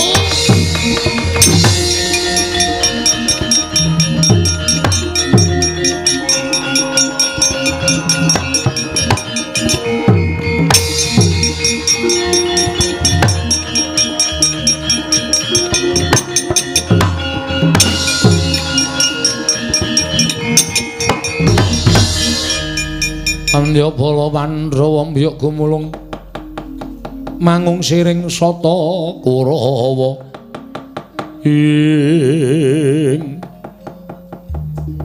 apa iki ngaran Asmarawati kasinggihan mekaten Raden panjenengan sinten? Aku Raden Sedewa ingkang wingking aku Gatotkaca wonten menapa dene rawuh wonten ing Taman Negari ing Sela Bentar. Ujaring utusanku jare putri saka negara ing Sela Bentaran majaning Prabu Asmaradewa nganakake sayembara cangkriman. Sapa ingkang iso mbatang cangkriman bakal mengku garwa kelawan sliramu. Ngono to? Kasinggihan mekaten. Lah iki ngene. Aku ku duwe anak lanang jenenge Gatotkaca ya sing nang mburiku iki. Mongko iki durung lakoni daup tegese kepengin daup silaning akrama. Mula dina samengko aku njaluk karo Dewi Asmarawati keparenga paring cangkriman karo aku. Mengko aku ingkang batang. Ning nuwun sewu nek iso kebatang sing rabi dudu aku. Lajeng sinten? Gatotkaca. Piye? Sarujuk apa ora? Nggih namung kula kantun derek. Waton panjenengan saged batang cangkriman kula. Mara cangkrimamu apa? Sandangan raga lan sandangan jiwa menika werdinipun menapa? Yen pener aja minger, yen kepengkok aja minggo. Inggih ngestaken dawuh. Siji, sandangan raga kuwi dudu brana picis, dudu busana wastra bludru sinesotya babar pisan dudu. Sandanganing raga iku solah bawa, tingkah laku, tindak tanduk, muna-muni saben dina iku sandanganing raga. Kabeh mau kena kinarya gesang ana ing alam donya kuwi sandanganing raga. Bener apa ora? Aduh Raden, cumeplong raos sing manah kula. Dene menapa ingkang kula kajengaken jumbuh kalian pangandika waduka jagat Dewa Bathara Gatotkaca wonten dawuh. Wis ana trontong-trontong padhang kowe mengku Asmarawati matur sebaru. Selak mboten kiat kula. Ora kuat ngopo? Nyawang Byai Putri kok ayune kaya ngono. Sing sabar, ming kurang siji tak batange cangkrimane. Nggih, dipun sesekaken mawon. Iya kusike to. Ingkang angka 2 sandanganing jiwa. Sandanganing jiwa menika menapa? Sandangan jiwa iku cipta, rasa, budi lan karsa. Cipta iku kang nimbang samubarang. Rasa iku kang ana nimbang samubarang, budi kang ngremake samubarang. Karsa kang nindakake samubarang yaiku kang nindakake sandanganing jiwa. Bener apa salah? Coba. Ingkang salajengipun katresnan menika wonten pinten ana loro. Menapa kemawon katresnan mirunggan lan katresnan sejati. Katresnan mirunggan menika menapa? Wong sing duweni rasa tresna nanging tresnane ora sejati, tegese ora lahir batin, mung milik karo sing diduweni.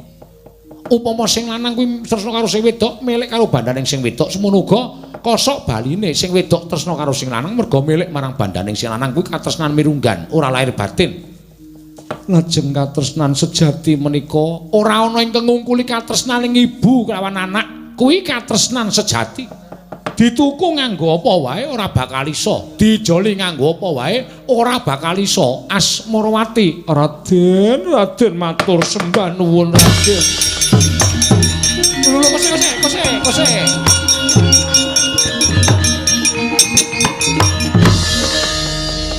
Bareng wis iso tak batang kok kowe nyedak karo aku. Wangune kowe arep ngrangkul lungayaku. Ngarep mau aku ora is kandha karo kowe to. Sing batang aku ning sing rabi Gatotkaca. Mboten. Kula mboten saged badhe nglampahi menawi kedah rabi kaliyan Raden Gatotkaca. Tuwin langgati Raden Gatotkaca jering kang saged batang panjenengan rabine ya karo sing batang cangkriman. Kosek ning mau aku ora wis kandha karo kowe. Sumangga anggenipun badhe paring dawuh ning kula tetep kedah kaliyan panjenengan. Kosek kula Gatotkaca, ngger wis tak batangke kowe rak olah edan malah lunga bocah iki. Wah, mati aku.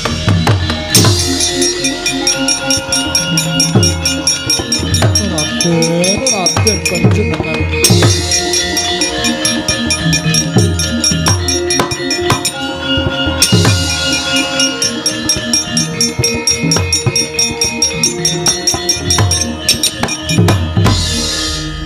Wong edan kowe. Wonten menapa? Jarene kowe sing arep rabi kok kowe lunga iki apa? Kula menika ngawasaken dhateng pun Asmarawati menika mboten kiyat. Biayo ayune kaya ngono trimah medal Jawi. Kowe tak kandhani to, wis iso tak batang cangkrimane. Menawa iki saestu. Wis. Ning Asmarawati ngoyak-oyak karo aku. Lho, sing rabi kedahipun kula. Lah iya aku tak ndelik iki Asmarawati tandang ngono-ngono aku ora iso karo kono.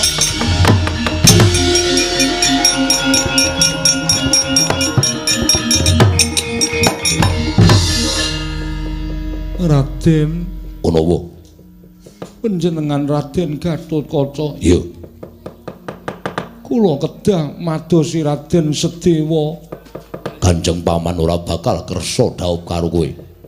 Sing rabi aku dudu Kanjeng Paman. Kula mboten saged nglampahi. Ora iso nglakoni sebab apa? Krana kula mboten tresna kaliyan panjenengan nanging kula tresna kaliyan Raden Sedewa. Kowe tresna tenan. Saestu Lahir batin. lahir batos Yen Kanjeng Paman sedo, kula nderek peja. yen Kanjeng Paman nandhang ruga tegese lara, Kula badhe nderek sakit. Tresna kula lahir batin wonten pundi Raden Sedewa? ning kono, oyakan kono.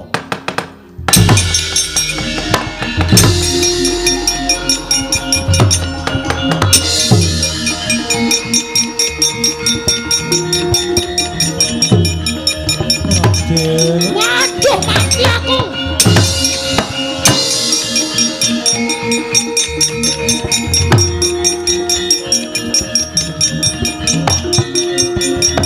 Waduh, mati aku. Petro, aku tulungono, Petro. Petro, aku tulungono, Petro, aku tulungono.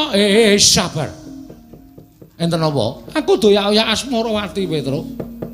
Lah mergane napa? Mboten niku penak lho mengkari geleme kok. Emoh, aku ora iso nglakoni. Ya. Ora ya suwe-suwe iso. Petro aja tak bu. Ya aduh, ora sak gegem nek njabut ki kok. Njur sak gegem ora. Panjenengan gila kalih Dewi Asmarawati. Aku gila Petro lenggah mriki. Ndelik teng mburi kula. Iya. Ngoyak tenan Petro. Ah umpama wedok niku nek pun seneng wonten niku. Ngoyak terus pokoke ora pati-pati ora urung kecekel. Iya, aku tutup ana Petro. Nggih, nggih. Pun boten sak kuwatir. Ora aku ora kuwatir ning aku tulungono lho Petro omongono nek Sedewa ora ono. Nggih, pun siap.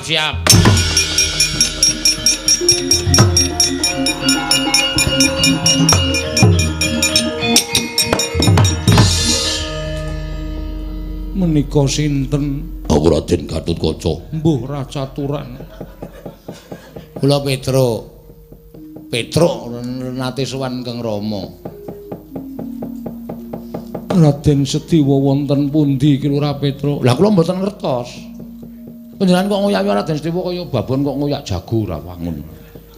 Ya ben wong tresna kok ora peduli wangun apa ora sing wigati aku ngoyak pokoke. Walah. Tresna tenan. Tresna. Goleki bojomu. Apa?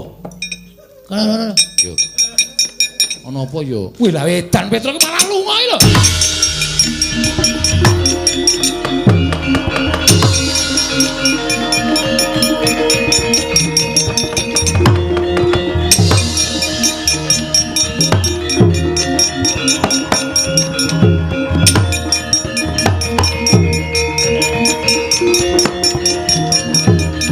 Mati aku. Oh, ger tulungono pamanmu ger.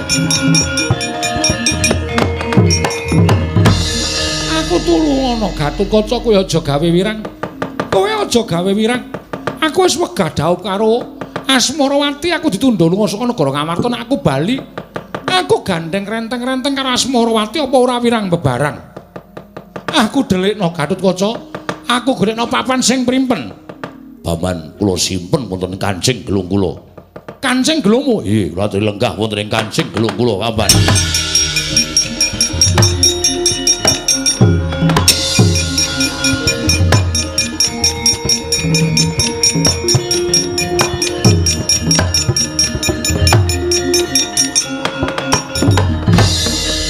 Asmarawati.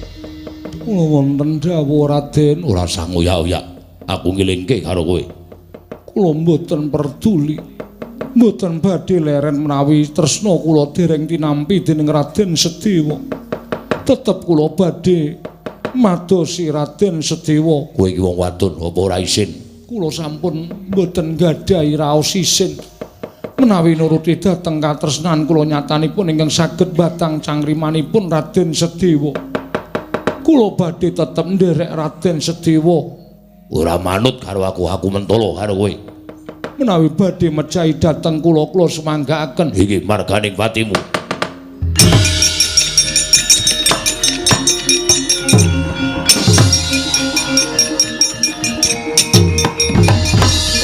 Sinandhak dening Sang Gatotkaca. Nalika semanten sigra den lebetaken wonten ing Kancing Gelung. Raden Sedewa ingkang wis rumiyin kalebetaken wonten ing Kancing Gelung krana mlajar tebih karaos sayah. Mila katingal sare kepati madyaning Kancing Gelung. Dewi Asmarawati mulat Raden Sedewa sare madyaning Kancing Gelungipun Raden Gatotkaca sigra nututi sare. Keparenging jawata kekalih nglilir saking anggenipun sare. Wis kepareng dadi jodho dhaupe renteng-renteng karo runtungan mandhap saking Kancing Gelung ing Sang Tetuka.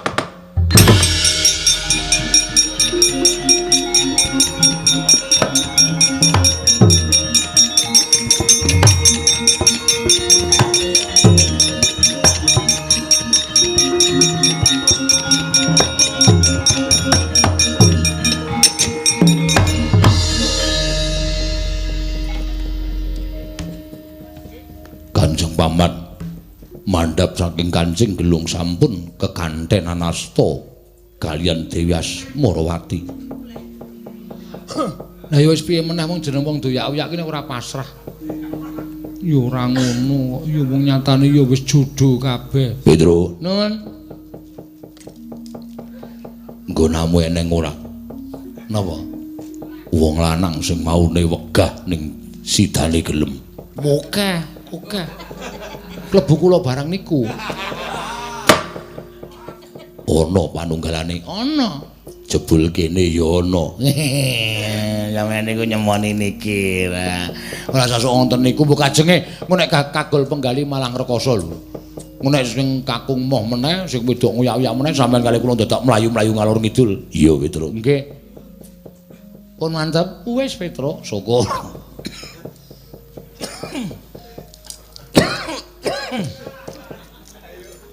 Watuk kok dikelirke. Ora apa-apa, mula watuk tenan kok ya.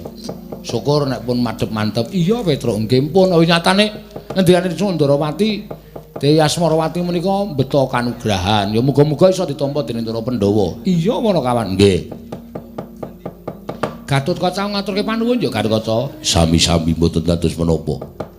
Mugi-mugi Kanjeng Pamanugi atut runtut anggenipun mangun bali wisma tuwin bebrayan kalian Kanjeng Bibi Asmarawati. Muga-muga mengkono Gatotkaca.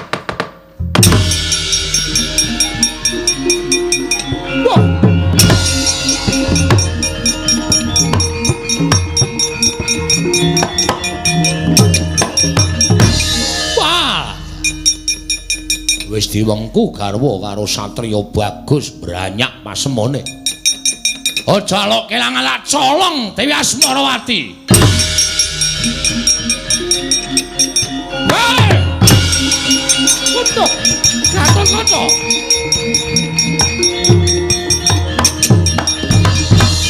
Gatotkaca.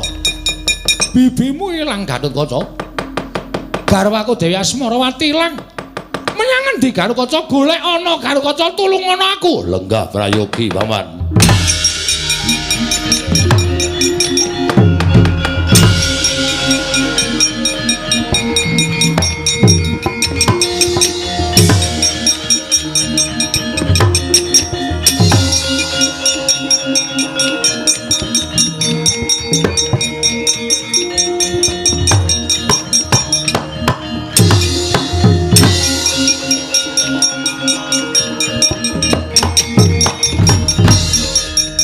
Ngaguna aku balekno ora bakal balekke. Aku tresno karo kowe.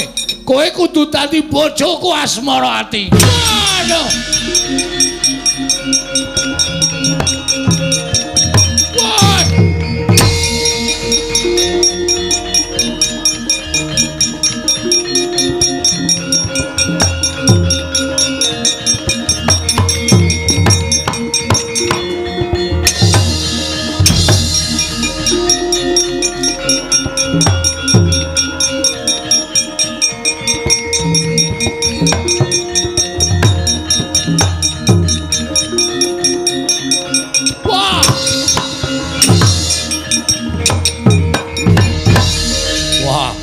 Wong murup sak tebok dadane Gatotkaca wis apa Prabu Gendra Swarawati. Jaluk Asmarawati gimer ndasmu. Wah, mati dening aku. Woi, unta. Waduh.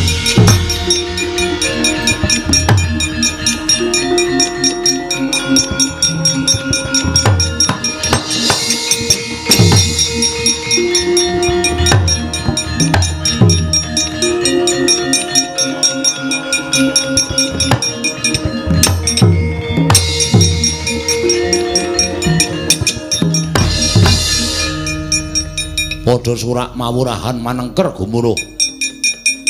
Pandhawa kelakon mboyong putri saka Sela Bentar. Kasinggihan mekaten kok Prabu. Mboten badhe nggadahi niat menapa-menapa kejawi namung ngalap wahyu ingkang kinandhut dening Dewi Asmarawati. Ya, Yai Kresna. Sapa sing dadi jatu kramane? Winengku kadang paduka ing Bumi Tawu pun sedewa. Ya, pun ngakang melu mangayu bagya Yai.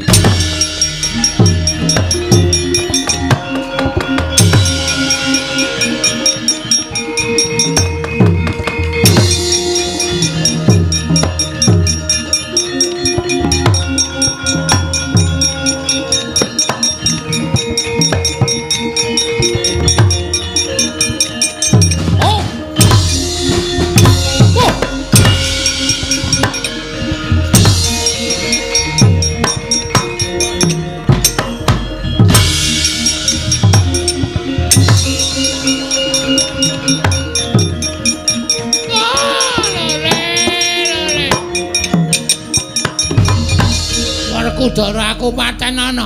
Aku isin ora iso ngrabek Lesmana Mandra Kumara. Mundur menyang Sukalima. Wah.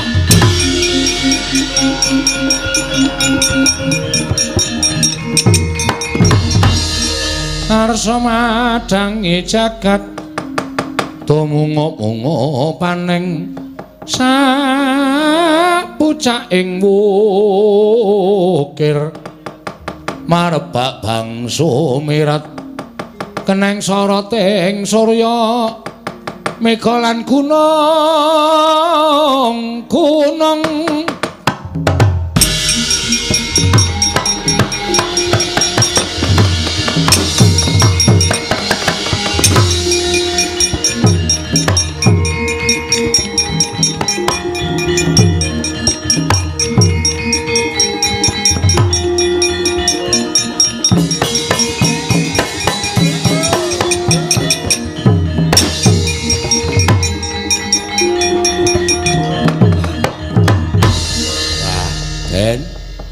Ndara Sedewa kelampan dauk mugi-mugi tansah manggya katentreman kebagas kewarasan kawilujengan saha kesarasan lan tansah tresna asih ngantos dumugi puputing yuswa ya Semar purnaning gati Surasudra janing kang rat subrastu kaping Darmastuti rahayung sami makarya rahayu ingkang samya pinanggih kula nyuwun pamit matur sembah nuwun ingkang sakalangkung kadang.